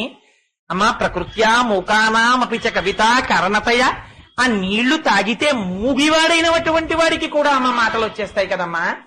ఎవరి కోసం? శంకరాచార్యుల వారికి చేత కాక అలా నిజంగా అమ్మవారి పాదసేవ చెయ్యడం మహానుభావుడికి, మన కోసమని. అందుకే సౌందర్యలహరిలో ఉన్న గొప్పతనం ఏమిటో తెలుసా అండి? శంకరులు సౌందర్యలహరిలో చేసిన శ్లోకాలలో ఎక్కడా కూడా నేను అని కాని ఇది శంకరాచార్య కృతం అని కాని అనలేదు. ఎక్కడ చెప్పినా దాఘీయస్యాదరదళిత నీలోత్పలరుచ దవీయాంసం దీనం స్నపయ కృపయా మాం అపిరుచే, మామపిరుచే. అమ్మా నన్ను కూడా మీరు చెప్పండి ఆ శ్లోకం ఏమవుతుంది? మిమ్మల్ని కూడా ఎవరు చదువుకుంటే వాళ్ళకే ప్రార్థనా శ్లోకం అని. అలా ఆ శ్లోకాలు, అది జగద్గురువుల భిక్ష ఈ జాతికి. శంకరాచార్యుల వారి పాదములు పట్టి నమస్కరించని వాడు భారతదేశంలో కృతజ్ఞుడు. ఎందుకని? జగద్గురువులై ఎంత భిక్ష పెట్టారండి ఈ దేశంలో, ఎంత సాహిత్యం ఇచ్చారండి మహానుభావుడు, ఎంత మార్గం చూపించారండి. అందుకని మాలాకారుడు అంటాడు, నీ పాద కమల సేవయు నీ పాదార్చకులతోడి నియ్యం. నాకేం కావాలో తెలుసా స్వామి? నిరంతరము నీ పాదములు పట్టి అర్చించేటటువంటి స్వభావము కలిగినటువంటి వారెవరున్నారో, అలా అర్చన చేసి పొంగిపోయేటటువంటి మనస్సున్న వారెవరున్నారో అటువంటి వాళ్ళతో నాకు స్నేహాన్ని కూర్చవయ్యా. ఎందుకని? వాళ్ళేం చేస్తున్నారో అది నాకు చెయ్య బుద్ధేస్తుంది. అందుకని నీ పాదార్చకులతోడి నెయ్యము నితాంతాపార భూతదయలు, సమస్త ప్రాణికోటిలో భగవానుణ్ణి చూడగలిగినటువంటి దయ. తాపసమందార నాకు దయసేయగదే, స్వామి నాకు అది ఇవ్వవా అని అడిగాడు. అందుకని శంకరులు అంటారు సత్సంగత్వే. కాబట్టి అటువంటి సత్పురుషులతోడి సంగము, సత్తుతోడి సంగము, అటువంటి వారి మాటలు వింటే ఏమవుతుంది? నిస్సంగత్వం, సంగము పోతుంది. దేనితో సంగము పోతుంది? ఇప్పటి వరకు దేనితో ఉందో అది పోతుంది. దేనితో పెట్టుకున్నావో దాంతో నిలబడుతుంది. దానితో పెట్టుకున్న సంబంధము ఉత్కృష్టమైన పదానికి తీసుకెడుతుంది. ఇప్పటి వరకు పెట్టుకున్న సంబంధము అధపాతాళానికి తీసుకెడుతుంది. ఇప్పటి వరకు దేంతో పెట్టుకున్నావు? జగత్తుతో పెట్టుకున్నావు. జగత్తుతో ఎలా పెట్టుకున్నావు? ఇంద్రియముల చేత పెట్టుకున్నావు. భగవాన్ రమణులకి రమణులే సాటి. అద్భుతమైన మాట ఒకటి చెప్తుండేవారు. అద్దె కొంపలో ఉన్నవాడిలా ఇంట్లోంచి బయలుదేరి ఉద్యోగానికి వెళ్ళిన వాడు సాయంకాలం ఇంటికి వచ్చినట్టు ఆఫీస్కి ఎందుకు వెళ్తాం? సాయంకాలం ఇంటికి వచ్చేయడానికి. అంతేగాని ఇంకా ఆఫీస్కి వెళ్ళిపోయి అలా ఉండిపోవడానికి వెళ్ళిపోతాం ఏంటి? అలా ఏం వెళ్ళిపోం. పెళ్లిలో కాశీకి వెళ్తున్నానని చెప్పేది కూడా అమ్మాయిని పెళ్లి చేసుకుని గృహస్థాశ్రమంలోకి వచ్చేయడానికే కదా ఇవాళ. అలా ఎక్కడికి వెళ్ళినా ఊరు వెళ్తాడు ఎందుకు వెళ్తాడు? పని చూసుకుని ఇంటికి వచ్చేయడానికి. ఆఫీస్కి వెళ్తాడు ఎందుకు వెళ్తాడు? ఇంటికి వచ్చేయడానికి. సినిమాకి ఎందుకు వెళ్తాడు? ఇంటికి వచ్చేయడానికి. ఎక్కడికి వెళ్ళినా ఎందుకు వెళ్తాడు? మళ్ళీ ఇంటికి వచ్చేయడానికి. అలా ఇంద్రియాలన్నీ ఏం చేస్తాయి? జాగృతిలో ఇంద్రియాలన్నీ లేస్తాయి. లేచి ఏం చేస్తాయి? జగత్తుతోడి సంబంధాన్ని పెట్టుకుంటాయి. సుఖాన్నితే సుఖాన్నితే సుఖాన్నితే అని మనస్సు ఒక్కొక్క ఇంద్రియాన్ని అడ్డు పెట్టుకుని రకరకాల సుఖాలను అడుగుతుంది. ఇవన్నీ గ్రామ్య సుఖాలు. కంటి చూపు చేత కొన్ని సుఖాల్ని కోరుకుని అనుభవిస్తుంది, విసుగెత్తుతుంది. ఈ ఇంద్రియాన్ని ఆపుతుంది కాసేపు. చెవితో కొన్ని సుఖాలను అనుభవిస్తుంది, విసుగెత్తుతుంది. వాసనతో కొన్ని సుఖాలను అనుభవిస్తుంది, విసుగెత్తుతుంది. నాలుకతో కొన్ని సుఖాలను అనుభవిస్తుంది, విసుగెత్తుతుంది. ఆ తరువాత స్పర్శేంద్రియంతో కొన్ని సుఖాలను అనుభవిస్తుంది, విసుగెత్తుతుంది, మారుస్తుంది. ఇంద్రియాలతో ఉండేటటువంటి సుఖాల్ని మార్చుకుంటూ ఉంటుంది. మార్చుకుంటూ జగత్తుతోటి సంబంధాన్ని పెట్టుకుని ఏం చేస్తూ ఉంటుంది? అనుభవించిన సుఖాన్నే అనుభవిస్తూ ఉంటుంది. అనుభవించి ఈ సుఖాలని చెప్పబడినటువంటి సుఖములేవి సుఖములు కావు. దుఃఖము యొక్క అభాసలు, దుఃఖము యొక్క నీడలు. అందుచేత చిట్ట చివరి ఎలా వెళ్ళిపోతాడు? దుఃఖముతోనే వెళ్ళిపోతాడు. అలా వెళ్ళిపోవడం ఇంద్రియములకు నీవు లొంగి ఉండడము చేత. అందుకని ఇప్పుడు ఏం చేస్తావు? ఆ ఇంద్రియములు వెనక్కి తిరుగుతాయి. ఎలా తిరుగుతాయి? మామూలుగా తిరగమంటే తిరగవవి. కన్ను చూడకూడని దాన్ని చూడడమే అలవాటుగా పెట్టుకుంటుంది. చెవు వినకూడని దాన్ని వినడమే అలవాటు చేసుకుంటుంది. ఎందుకంటే లోపల మనస్సు అలా అలవాటు పడింది. ఇప్పుడేమైంది? ఆ మనస్సు తిరగబడింది. ఎందుకని? కొట్టడం వచ్చిన వాడు వచ్చాడు ఇన్నాళ్ళకి. తాబేల్ని పట్టుకుని మీరు దెప్ప మీద ఎంత కొట్టండి, ఆ తాబేలు మరణిస్తుందా? మరణించదు. తెలిసిన్నవాడు వచ్చాడు, వాడు ఏం చేస్తాడు? ఆ తాబేల్ని తిరగేస్తాడు. తిరగేసో దెబ్బ కొడతాడు, ఏమవుతుంది? చచ్చిపోతుంది. అందుకని ఇప్పటి వరకు మనహ మనహ మనహ మనహ మనస్సు తృప్తి పడిపోతుంది అమ్మయ్యా అని చెప్పి మీరు మనస్సు కోరుకున్నవన్నీ పట్టుకొచ్చి ఎన్నింటిని ఇచ్చేయండి. జగత్తుతో పెట్టుకున్న సంబంధంతో మీరు ఎన్ని రకాల సుఖాల్ని తీసుకొచ్చి మనస్సుకు పోసేసేయండి. అగ్నిహోత్రంలో నెయ్యి పోసి చల్లార్చినట్టే. దూర్జటి తల కొట్టుకుని గుండెలు బాదుకుని ఏడ్చాడు కాళహస్తీశ్వర శతకంలో.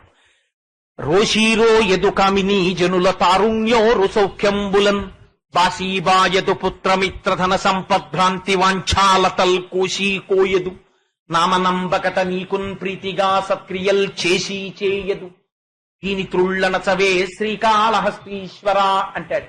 ఈ ఇంద్రియములు వెనక్కి తిరిగి మనస్సులోకి లయమై, ఆ మనస్సులోకి లయమైనటువంటి ఇంద్రియములు ఆ మనస్సు సత్వగుణంతో ప్రచోదనం చేయబడి సత్పురుషుల యొక్క వాక్కులు వినడం చేత ఆ ఇంద్రియముల యొక్క స్థితి జగత్తుతోటి సంగము భగవంతుడితోటికి మారిందనుకోండి. కేవలము మనస్సే బంధమునకు కాని మోక్షమునకు కాని కారణమవుతుంది. ఇప్పుడు ఆ ఇంద్రియములు ఎటు తిరుగుతాయి? భగవంతుడి వైపుకి తిరుగుతాయి. ఇప్పుడు ఏమంటాడు? నీ పద్యావళులకించు చెవులున్ నిన్నాడు వాక్యంబులన్ నీ పేరన్ పనిచేయు హస్తయుగమున్ నీ మూర్తిపై చూపులున్ నీ పాదంబుల పొంత మృక్కు శిరముల్ నీ సేవపై చిత్తముల్ నీపై బుద్ధులు మాకు నిమ్ము కరుణం నీ రజపత్రేక్షణ అంటాడు. ఇదే ప్రహ్లాదుడు అద్భుతంగా చెప్తాడు. కమలాక్షు నర్చించు కర్రములు కర్రములు శ్రీనాథు వర్ణించు జింహ జింహ సురరక్షకుని చూచు చూట్కులు చూట్కులు శేషసాయికి మృక్కు శిరము శిరము విష్ణునాకర్ణించు వీనులు వీనులు మధువైరిద విలిన మనము మనము భగవంతు వలగును పదములు పదములు పురుషోత్తముని మీది బుద్ధి బుద్ధి దేవదేవుని చింతించు దినము దినము చక్రహస్తుని ప్రకటించు చదువు చదువు కుంభినీదవు చెప్పెడి గురుడు గురుడు తండ్రి హరిజేరుమని ఎడి తండ్రి తండ్రి. చంద్రశేఖర పరమాచార్యుల వారు లలితా సహస్రనామ స్తోత్రం గురించి ఒక ఉపన్యాసం చేస్తూ ఒక అద్భుతమైనటువంటి మాట ఒకటి మాట్లాడారు. ఈ సత్సంగత్తే నిస్సంగత్వం అన్న మాటని అనుసంధానం చేస్తూ ఒక చోట తమిళంలో చేసిన ప్రసంగాన్ని భవన్స్ వాళ్ళు ఇంగ్లీష్ లోకి ట్రాన్స్లేట్ చేశారు. దాన్ని ఆయన ఎంత గొప్పగా అనుసంధానం చేశారంటే అందులో ఆయన అంటారు, లలితా సహస్రనామ స్తోత్రంలో ఆరాధన చేయబడినటువంటి భగవంతుని యొక్క స్వరూపము స్త్రీ స్వరూపంగా కదా. అంటే భగవంతుడు నిజంగా స్త్రీయా పురుషుడా?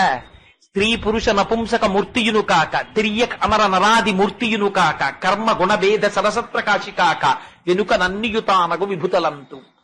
అమ్మవారిగా ఉపాసన చేయబడినప్పుడు ఉపాసన లేదా పూజ కేశాది పాదాది పర్యంతం కదా నడవాలి.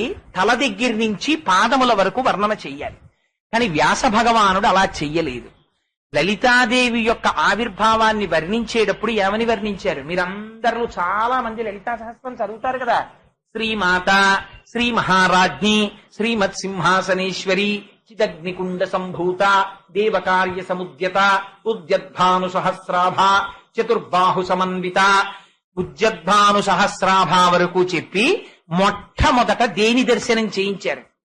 చతుర్బాహు సమన్విత, 4 చేతులలోనూ పట్టుకున్న ఆయుధములను దర్శనం చేయించారు. రాగస్వరూప పాశాఢ్య క్రోధాకార అంకుశోజ్వల మనోరూపేక్షుకోదండ పంచతన్మాత్రసాయక. అదేమిటి? మొట్టమొదట తలని చెప్పాలి, కబరీబంధాన్ని చెప్పాలి. కానీ అది మానేసి ఆయుధములను ఎందుకు దర్శనము వ్యాసుడు చేయించాడు అన్న దాని మీద మహానుభావుడు చంద్రశేఖర పరమాచార్యుల వారు తనదైన శైలిలో ఒక అద్భుతమైన వ్యాఖ్యానం చేశారు. ఆయన అంటారు, మొట్టమొదట రాగము మారాలి. ఇప్పటి వరకు లోకము పట్ల ఉన్నటువంటి అనురాగము, రాగము బంధహేతువు. అది ఎటువైపుకి మారాలి? భగవంతుడి వైపుకి తిరగాలి. తిరిగి దేని పట్టుకోవాలి?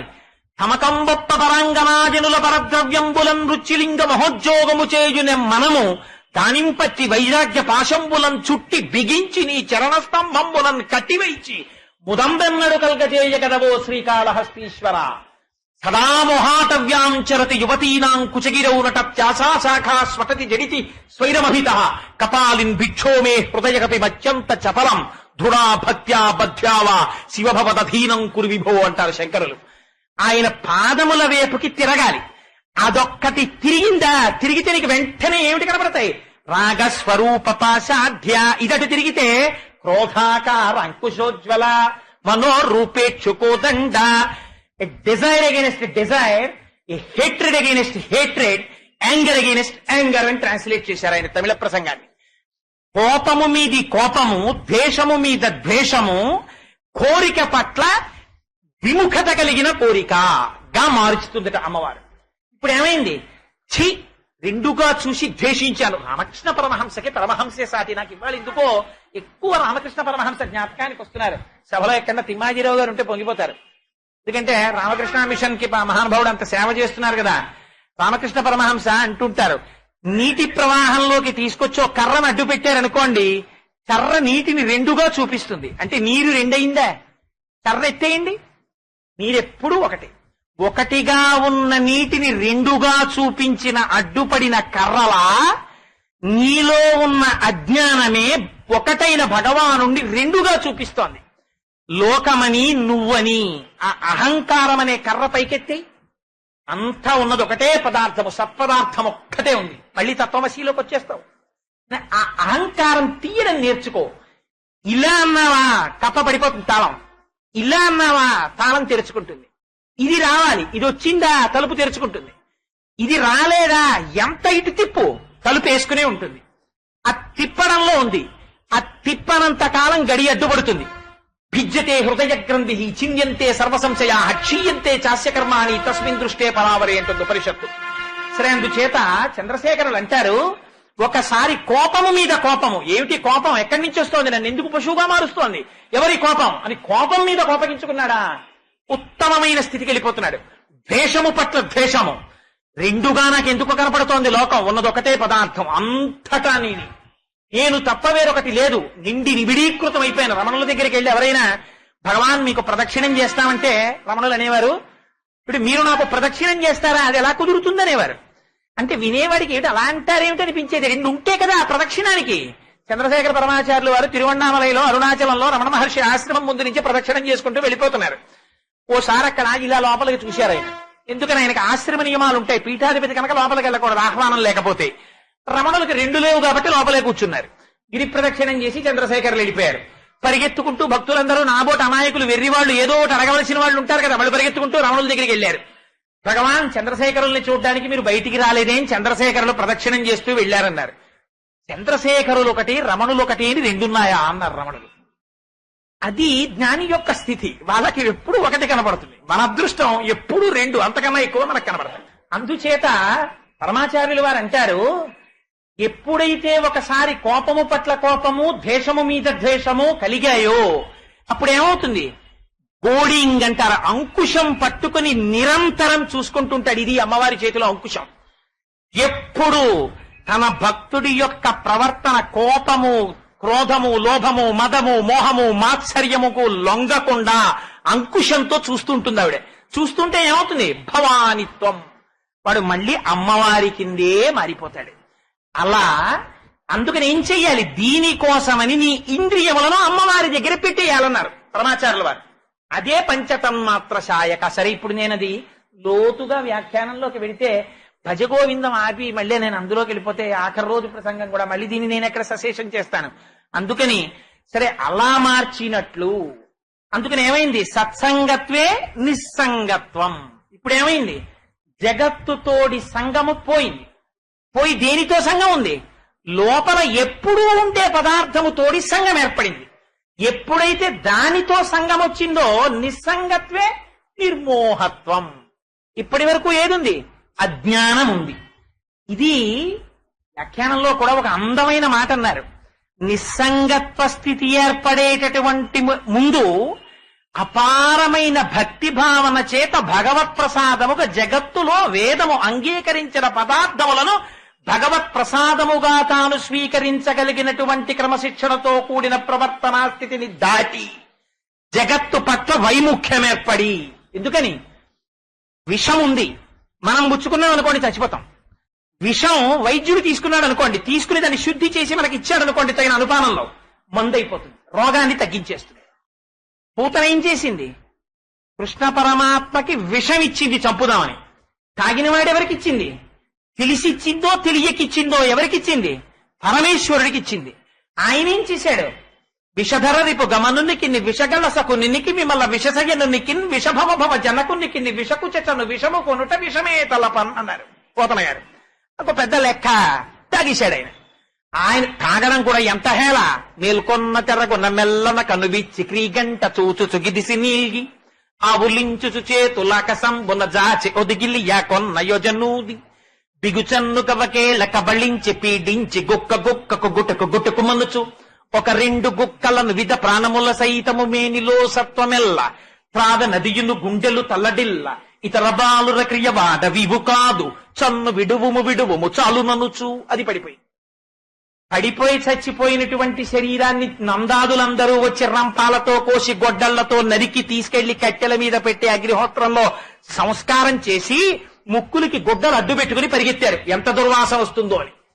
తీరా పూతన కాలిపోతుంటే రగిలి రగిలి పొగులు మగువ దేహము నుండి అగరు పరిమళముల పొగలు వెడలి దేహ కల్వశములు శ్రీహరి ముఖమున త్రావబడుట చేసి భూవరేణ్య. ఒక్కసారి ఇంద్రియములు వెనక్కి తిరిగాయా? నేను అనుభవిస్తున్నానన్నది మాని ఇదంతా భగవత్ ప్రసాదము భగవత్ ప్రసాదము భగవత్ ప్రసాదము అని వాడనుగ్రహంగా అన్నది మారుతుంది. అది గడ్డ కట్టిన భక్తిలా తయారవుతుంది. ఆ భక్తి చివరికి ఎగిలిపోతుందన్నారంటే ఆ భక్తి చేత ఆ వస్తువు యందు కలిగినటువంటి నిరతిశయమైనటువంటి ప్రీతి జగత్తు వాడికి అవరోధంగా కనిపిస్తుంది. అటువంటి భక్తుడి దగ్గరికి వెళ్ళి వచ్చే నెలలో ఇంక్రిమెంట్ వస్తుందా అండి, నెక్స్ట్ వానలు బాగా కురుస్తాయా, పంటలు బాగా పండుతాయా అండి అని మీరు అడిగారు అనుకోండి, వాళ్ళకి అసహ్యం వేస్తుంది. రమణ మహర్షి ఆశ్రమంలో కూర్చుని కాళ్ళు జాపు కూర్చుంటే వచ్చి కాళ్ళు పడుతుండేవారు. ఏదో కాళ్ళు పడుతున్నారు కదా అని ఊరుకున్నారు. ఆయన కాళ్ళు పడుతుంటే ఓ రోజున అనుమానం వచ్చి సరే ఆయన ఇలా తల ఆడిస్తూ ఉండేవారు ఎప్పుడును. ఉంటే ఆ పక్కన మాట్లాడుకుంటున్న వాళ్ళ మాటలు విన్నారు. ఒకటి తర్వాత ఒకడు వంతులు వాచీలు చూసుకుంటూ తెరచాటున 8:10కి నువ్వు వచ్చేయని నేను పడతాను తర్వాత అని. అలా వీళ్ళందరూ నా కాళ్ళు పట్టాలనుకుంటున్నారు అనుకున్నారు. అంటే ఆయన కాళ్ళు పడితే పుణ్యం, అందుకని వెళ్ళి కాళ్ళు పట్టేద్దామని. Bhagavan a guru is a guru, excellent way of teaching. ఆయన ఆ ఉన్న బ్యాచ్ లేచారు. లేవగానే ఆయన అన్నారు, ఇప్పుడు నేను పట్టుకుంటాను కాసేపు అన్నారు. అంటే వాళ్ళకి ఈ మాట ఆశ్చర్యం వేసింది. అంటే మీరు పట్టుకోవడం ఏంటన్నారు. మరి నాకు పుణ్యం రావద్దు? మీ అందరూ దానికేగా పట్టేది. మీకు ఏం కావాలి? నా దగ్గర జ్ఞానం కావాలా, నా బోధ కావాలా? పుణ్యం కావాలి. ఇది పట్టెళ్ళిపోతే మీ అబ్బాయికి ఎంసెట్ లో సీట్ వచ్చేస్తుంది, యూనివర్సిటీలో ఫ్రీ సీట్. అందుకేగా. అంతేగాని రమణుల జీవితం ఏమిటి, రమణుల దగ్గర నుంచి ఏం తెలుసుకుందామని కాదుగా. ఒక్క మాట మాట్లాడితే గురువు అగ్నిహోత్రపు తాకిడి అలా ఉంటుంది. అందుచేత అది నిరతిశయమైనటువంటి ప్రీతిగా మారి అదేమవుతుంది, జగత్తుకి సంబంధించినటువంటి విషయాలు రాను రాను చాలా అసహ్యకరంగా తయారవుతాయి. అబ్బా పోనిద్దు, ఎందుకు వచ్చిన గొడవ అని వాడు ఎప్పుడు ఏకాంతంగా ఉండడాన్ని ఇష్టపడతాడు. ఎందుకని? అది తన స్వరూపం. ఆనందంగా ఉండడం తన స్వరూపం. శోకము దుఃఖము చెత్త చెదారం వాడికి వినబుద్ధి. వాడు పరమ సంతోషంగా ఉంటాడు. సరే, నేను ఈ శ్లోకాన్ని దాటకపోతే చాలా కష్టంగా ఉండేట్టుంది వాడి. అందుకని సత్సంగత్వే నిస్సంగత్వం, నిస్సంగత్వే నిర్మోహత్వం. ఎందుకు చెప్పానంటే తెలిసి ఇచ్చినా తెలియకిచ్చినా పూతన పాలిస్తే ఏమైంది? అక్కడ ఎంత గొప్ప పద్యం వేశారో తెలుసా అండి పోతన గారు. హరిగని చందులు కుడిపెడు తరుణుల పాపించు పదము తలపం వశమే హరియారగించటకు పాల్ కురిషెడి ధేనువులు ముక్తి కొసల చెరించున్నారు. నిజంగా పూతన పాలిచ్చింది అమ్మలా ఇద్దామని ఇవ్వలేదు, సంపుదామని ఇచ్చింది. ఇచ్చినా కూడా పాలు ఇచ్చింది పరమాత్మకి కనుక ఏ స్థితిని పొందేసింది? మోక్షాన్నే పొందేసింది. సంపుదామని ఇచ్చింది పరమాత్మకి. నువ్వు తను తిందామన్న భావనతో మొట్టమొదట పెట్టుకున్న దాన్ని ఒక్కసారి భగవంతుడికి చూపించే ప్రసాదంగా తిందామన్న బుద్ధితో మొదలు పెట్టినా కూడా దానిలోకి అమృతత్వం చేరి తీరుతుంది. ఆ ప్రసాద బుద్ధితో నువ్వు జగత్తుని అనుభవించడం ప్రారంభించగానే అది దేనికి తీసుకెళ్తుంది? చిట్ట చివర నిస్సంగత్వం. నిస్సంగత్వే నిర్మోహత్వం. నిర్మోహత్వం అంటే అజ్ఞానము పటాపంచలైపోవడమే. తేలిక మాటలో చెప్పాలంటే మోహం అంటే ఏమిటి? అన్ని అధ్యాయాల భగవద్గీత వినేసిన తర్వాత కృష్ణుడు అడిగాడు, అబ్బాయి ఇంత భగవద్గీత విన్నావు కదా, నీకేమర్థమైంది అన్నాడు. నష్టో మోహ స్మృతిర్లబ్ధ. అర్జునుడు, నా మోహం పోయింది, నాకు స్మృతి కలిగింది అన్నాడు. అంటే ఇప్పటి వరకు దేనిని సత్యమని తాను గుర్తెరగాలో దాన్ని అసత్యం అనుకున్నాడు, ఏది అసత్యమో దాన్ని సత్యం అనుకున్నాడు. ఇప్పటి వరకు ఏది సత్యం అనుకుంటున్నాడు?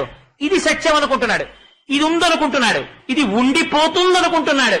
కానీ ఆశ్చర్యం ఏమిటో తెలుసా అండి? పక్కవాళ్ళ ఇంట్లో బిందె ఎత్తుకుపోయారట అంటారు. అంటే పగటిపూట తను వెళ్లే ముందు ఇంటికి 10 తాళాలు వేసుకుని ఎడతాడు జాగ్రత్తగా. బయట బట్టలు ఒక్క బట్ట ఆరైడు, దొంగడు వస్తాడని భయం. ఒక్కసారి బస్సు ఎక్కుతుంటే తన జేబులో పరుసు కొట్టేశారు. ఇంకెప్పుడు పరుసు జేబులో పెట్టుకుని బస్సు ఎక్కడ సీక్రెట్ పాకెట్ లో పెట్టుకుని ఎక్కుతాడు. పక్కింట్లో ఎవరో చచ్చిపోయారు, తనేం జాగ్రత్త తీసుకోడు. పక్కింట్లో చచ్చిపోయినప్పుడు తన ఇంట్లో తను చచ్చిపోడేంటి ఒక రోజున? తను మాత్రం అది అంగీకరించాడు. అసలు ప్రపంచంలో ఉన్న పెద్ద సమస్య అంతా అక్కడ. అంటే పోతన గారు భాగవతంలో వాత పెట్టో పద్యం చెప్పారు.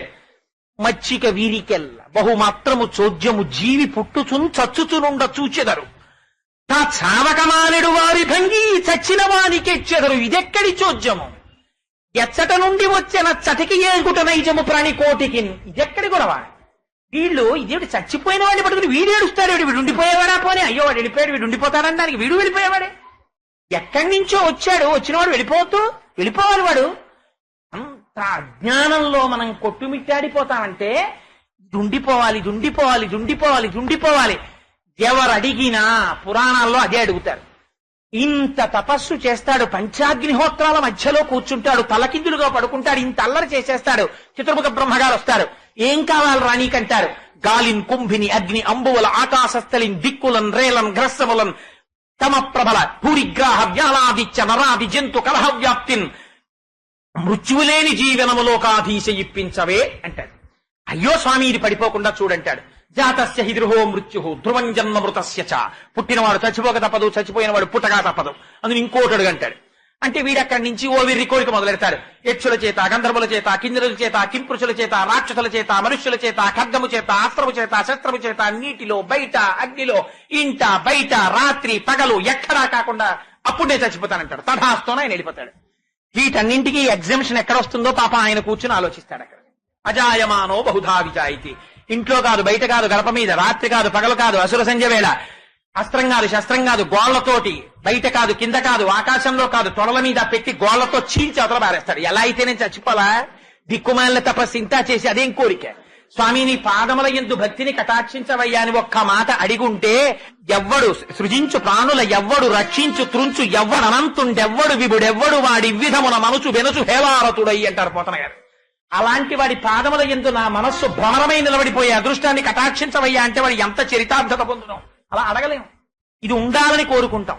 ఇది ఉండదు అని తెలుసుకుని ఉండేది కూడా ఒకటి ఉన్నది. అది ఎక్కడుంది? లోపల ఉన్నది. ఇది ఎలా దీన్ని తొడుక్కుంటోందో, ఆఫీస్కి పొద్దున్నే నిద్ర లేవగానే సంధ్యావందనం చేసుకోవాలి కాబట్టి ఓ పట్టుపంచి ఒడ్డు కొట్టుకుని పూజామందిరంలో కూర్చుని సంధ్యావందనం చేశాను. ఆ పట్టుపంచితో ఉండిపోయానా?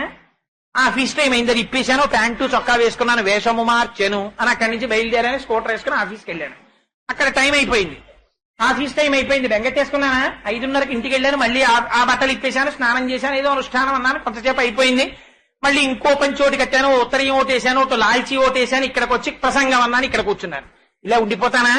ఇంటికి వెడతాను, ఈ పంచి ఇప్పేస్తాను, లుంగి గుడ్డో ఏదో కట్టుకుంటాను, కాస్త పదార్థం తింటాను, రాత్రి పడుకుంటాను, మళ్ళీ పొద్దున్న లేస్తాను, మళ్ళీ క్రియ ప్రారంభం అవుతుంది. అలా ఇది ఇలా ఉండి ఇది ఎలా అయితే రకరకాల వస్త్రములను ధరిస్తోందో అలా లోపల ఉన్నది వీటిని ధరించుచున్నది, రకరకాల శరీరాలను తొడుక్కుంటోంది. ఆ తొడుక్కుంటున్నది పంచి అవతల బారేసినప్పుడు బెంగట్టేసుకుంటానా? ఇప్పేస్తానంతే. అలా నాటకం వేయడానికి ఎడతాడు, గొప్ప పాత్ర ఇచ్చారు, ఆ పాత్ర పోషిస్తూ ఉంటాడు, పొంగిపోతాడు తనకి తాను, ప్రేక్షకులందరూ పొంగిపోతారు, తను కూడా తాదాత్మ్యత పొందేస్తాడు, తానే హరిశ్చంద్రుడైపోయినట్టు అయిపోతాడు, పద్యాలు చెప్పేస్తాడు, అంతా అయిపోతుంది, నాటకం అయిపోతుంది.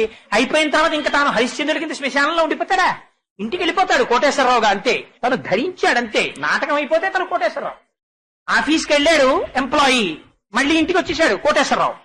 సంధ్యావందనం చేశాడు, ఒక సాధన చేస్తున్న భక్తుడు మళ్ళీ వెనక్కి వచ్చేసాడు. కోటేశ్వరరావు ప్రవచనానికి వెళ్ళాడు, అక్కడ ప్రవచనం చేశాడు, పీఠం మీద కూర్చుని అయిపోయింది, ఇంటికి వచ్చేసాడు కోటేశ్వరరావు. అలా నువ్వు ఎన్ని వేషాలు వేయి, ఎన్ని పాత్రలు తొడుగు, ఎన్ని శరీరాలు ధరించు, లోపల ఉన్నది ఏదో అది నువ్వు. ఈ పైన వేసిన వేషాలు ఏవి నువ్వు కాదు, ఇవన్నీ మారిపోతుంటాయి. ఇది బాల్యాదిశ్యపి జాగ్రదాదిషు తదా సర్వాస్వస్థాస్యపి వ్యావృత్తా స్వనువర్తమానమహమిత్యంత స్ఫురంతం సదా స్వాత్మానం ప్రకటీకరోతి భజతాం యో భద్రయా ముద్రయా తస్మై శ్రీ గురుమూర్తయే నమజిదం శ్రీ దక్షిణామూర్తయే అంటారు శంకరులు. బాల్యమునందు అది ఉంది సాక్షిగా, కౌమారమునందు సాక్షి, యవ్వనమునందు సాక్షి, వార్ధక్యమునందు సాక్షి. బాల్యంలో నేను పిల్లాడిగా ఉన్నాను అని అది లోపల తెలుసుకుంటోంది. యవ్వనంలో శరీరం యవ్వనంలో ఉంది అని తెలుసుకుంటోంది. వార్ధక్యంలో అది వార్ధక్యములో ఉన్నది అని తెలుసుకుంటోంది. చిట్ట చివర ఇది వెళ్ళిపోతున్నప్పుడు కూడా అది మాత్రం సాక్షిగా ఉండి ఇది వెళ్ళిపోతోంది అన్నదాన్ని చూస్తుంటుంది. అలా వెళ్ళిపోతున్న దాన్నంతటినీ సాక్షిగా చూస్తున్నది నువ్వై ఉంటే అది నేను కాదని ఇది నేననే భ్రాంతిలో నువ్వు ఉండిపోవడం మోహం. ఆ సాక్షి నేనని తెలుసుకోవడం మోహం పోవడం, అజ్ఞానం పోయింది. ఎప్పుడైతే పోయిందో అది నేనని నువ్వు తెలుసుకున్నావా నిశ్చలతత్వం. ఎందుకని ఇప్పుడు నువ్వు తప్ప ఇంకొకటి లేదు, అన్నీ అంతే, అవే ఉన్నాయి. అందులోనే మిగిలినవన్నీ పుట్టాయి. ఆ మట్టిలోంచి మూకుడు పుట్టినట్టు, ఆ మట్టిలోంచి గిన్నె పుట్టినట్టు, ఆ మట్టిలోంచి కుండ పుట్టినట్టు, ఆ చైతన్యములోంచి ఇవన్నీ ఉన్నాయి. ఆ చైతన్యమే ఇన్ని రూపములుగా ఉంది. యథార్థమునకు అది మాయ, ఉన్నది చైతన్యం అన్న స్థితి వచ్చిందా నిర్మోహత్వే నిశ్చలతత్వం. ఇప్పుడు ఇంకా భయం ఎందుకు? దాని ఎప్పుడు ఉండేవాడిని భగవాన్ దగ్గరికి వెళ్ళి అడిగేవారు, రమణ మహర్షి దగ్గరికి. ఆయనకి సర్కోమా వచ్చింది, చేతి మీద పుండు పుట్టింది. అదొక విచిత్రమైన వ్యాధి. ఆ సర్కోమా గురించి రమణ మహర్షి జీవితంలో రాస్తూ ఒక మాట రాశారు. ప్రపంచంలో ఉండేటటువంటి దారుణాతి దారుణమైనటువంటి నొప్పిని తీసుకొచ్చి ఒక చోట పోత పోస్తే దాని పేరు సర్కోమా. అంత బాధ పెట్టేస్తుంది. మనకి చిన్న వేలు నొప్పెట్టింది అనుకోండి, మనం ఎలాగండి పూజ ఎలా కుదురుతుందండి, ఆచమనం ఎలా చేస్తామండి, వేలు నొప్పి కదా, అన్నం ఎలా తింటామండి, వేలు నొప్పి కదా, ఆఫీస్కి ఎలా వెళ్తామండి, వేలు నొప్పి కదా, అన్నింటికి ఆ వేలుతో తాదాత్మ్యత చెందేస్తాం. రమణుల గొప్పతనం ఏమిటో తెలుసా అండి, అది నిశ్చలతత్వం అంటే. ఆయన ఇంత సర్కోమా పుట్టి రక్తం ఇలా కారిపోతుండేది. ఆ చెడు రక్తం తాగడం కోసమని జలగల్ని తీసుకొచ్చి కరిపించారు. కరిపిస్తే ఆ జలగలు నెత్తురు తాగేసాయి. తాగేసి ఊడి రావట్లేదు. ఊడి రాకపోతే కాస్తంత ముగ్గు జల్లి ఆ జలగల్ని పైకి లాగేసి ఆ పక్కన పడేశారు. పడేస్తే నెత్తురు తాగేయేమో ఆ జలగలు అలా పడుకున్నాయి. పడుకుంటే రమణుల జలగల వంక చూసి, ఓహో వీటికి కూడా సమాధి స్థితి అబ్బిందే అన్నారు. ఆయనకి 104 జ్వరం వచ్చేసింది. ఒక పక్క చేతిలోంచి ఇలా రక్తం కారిపోతోంది. కారిపోతుంటే అన్నారు, భగవాన్ మీకు పుండు పుట్టింది అన్నారు భక్తులు వెళ్ళి. అంటే భగవాన్ అన్నారు, మీ మాటలో ఏదో దోషం కనబడుతోంది. నాకు పుండు పుట్టలేదు, నాకు పుండు ఉండదు. అది చైతన్యం, అది అగ్ని. దాన్ని ఎవరు దహించలేరు, దాన్ని ఎవరు కత్తితో నరకలేరు, దాన్ని తడపలేరు. అది నేను. పుండుకి పుండు పుట్టింది, పుండేది ఇదే ఓ పెద్ద పుండు. ఇది బాధలు పెట్టడానికి వచ్చింది. సుఖమనేటటువంటి రూపము కలిగిన దుఃఖమును అనుభవింపజేయడానికి, కల్తీ లేని దుఃఖమును అనుభవింపజేయడానికి ఇది వచ్చింది. అందుకని ఇది పుండు. ఈ పుండుకి పుండు పుట్టింది. ఈ పుండు మీరు చూసి పుండు అంటున్నారు, కానీ నాకు పుండుగా కనపట్టలేరు. చూశారా, ఆనాడు శమంతకమణి బంగారం పెట్టేదిట, పచ్చ బంగారాన్ని. తామగ్నివర్ణాం తపసాజ్వలంతీం వైరోచనీం కర్మ బలేషు జుష్టాం అంటారు దుర్గా సూక్తంలో. అలా మెరిసిపోతున్న బంగారాన్ని ఆనాడు శమంతకమణి పెట్టినట్టు చూశారా, ఈ శమంతకమణిని ఎర్ర బంగారం పెడుతోంది. ఎలా కారుతోందో ఎర్ర బంగారం అనేవారు. ఈ యోగరతో వా భోగరతో వా సంగరతో వా సంగవిహీన యస్య బ్రహ్మణి రమతే చిత్తం నందతి నందతి నందత్యేవ. Question of practice, question of practical thing. అది వాక్కుల చేత ఆవిష్కరించేది కాదు. అలాంటి స్థితిలో 104 జ్వరంలో సోఫా నుంచి లేస్తే ఒళ్ళు వణికిపోయి పడిపోతుంటే రమణ మహర్షిని పట్టుకుని ఆయన కాళ్ల మీద పడి భక్తులందరూ ఏడిచారు. భగవాన్ మీరు చచ్చిపోతారేమో అని మాకు భయంగా ఉంది, మమ్మల్ని విడిచిపెట్టి వెళ్ళిపోతారా అన్నారు. ఆ స్థితిలో రమణులన్న మాట ఏమిటో తెలుసా అండి? ఆయన అన్నారు, నేను విడిచిపెట్టి వెళ్ళిపోవడానికి చోటెక్కడుంది, నేను అంతటా నిండి నిబిడీకృతమైపోయిన వాడిని, నేను ఇంకెక్కడికి వెళ్ళను, నేను స్థానుహు, నేను వెళ్ళడానికి ఇంకో చోట్లేదు, నేను అంతా నిండిపోయి ఉన్నాను. అటువంటి నేను ఎక్కడికెళ్తాను? నేను ఎప్పుడూ ఇదే స్థితి, పోయేది ఏదైనా ఉంటే ఇది పోతుంది, అది ఉంటుందని నేను ఎప్పుడు చెప్పలేదే. అంటే ఇలాంటి స్థితిలో కూడా భగవాన్ మీరు ఇలా ఎలా మాట్లాడుతున్నారన్నారంటే, ఇది నిశ్చలతత్వం అంటే ఇది మాటల చేత ఆవిష్కరించగలిగినది కాదు.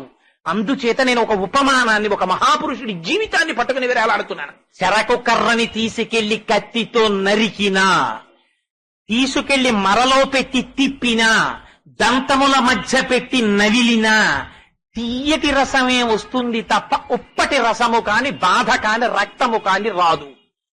జ్ఞాని శరీరము నరకబడినా, ఖేదమును పొందినా, సాక్షి మాత్రమైన చైతన్యముతో తాదాత్మ్యతను పొంది ప్రారబ్ధమునకు సాక్షిగా ఉండి వీక్షిస్తాడు తప్ప దానితో తాదాత్మ్యమును పొందడు. అది నిశ్చలతత్వం, అది జ్ఞాని యొక్క స్థితి.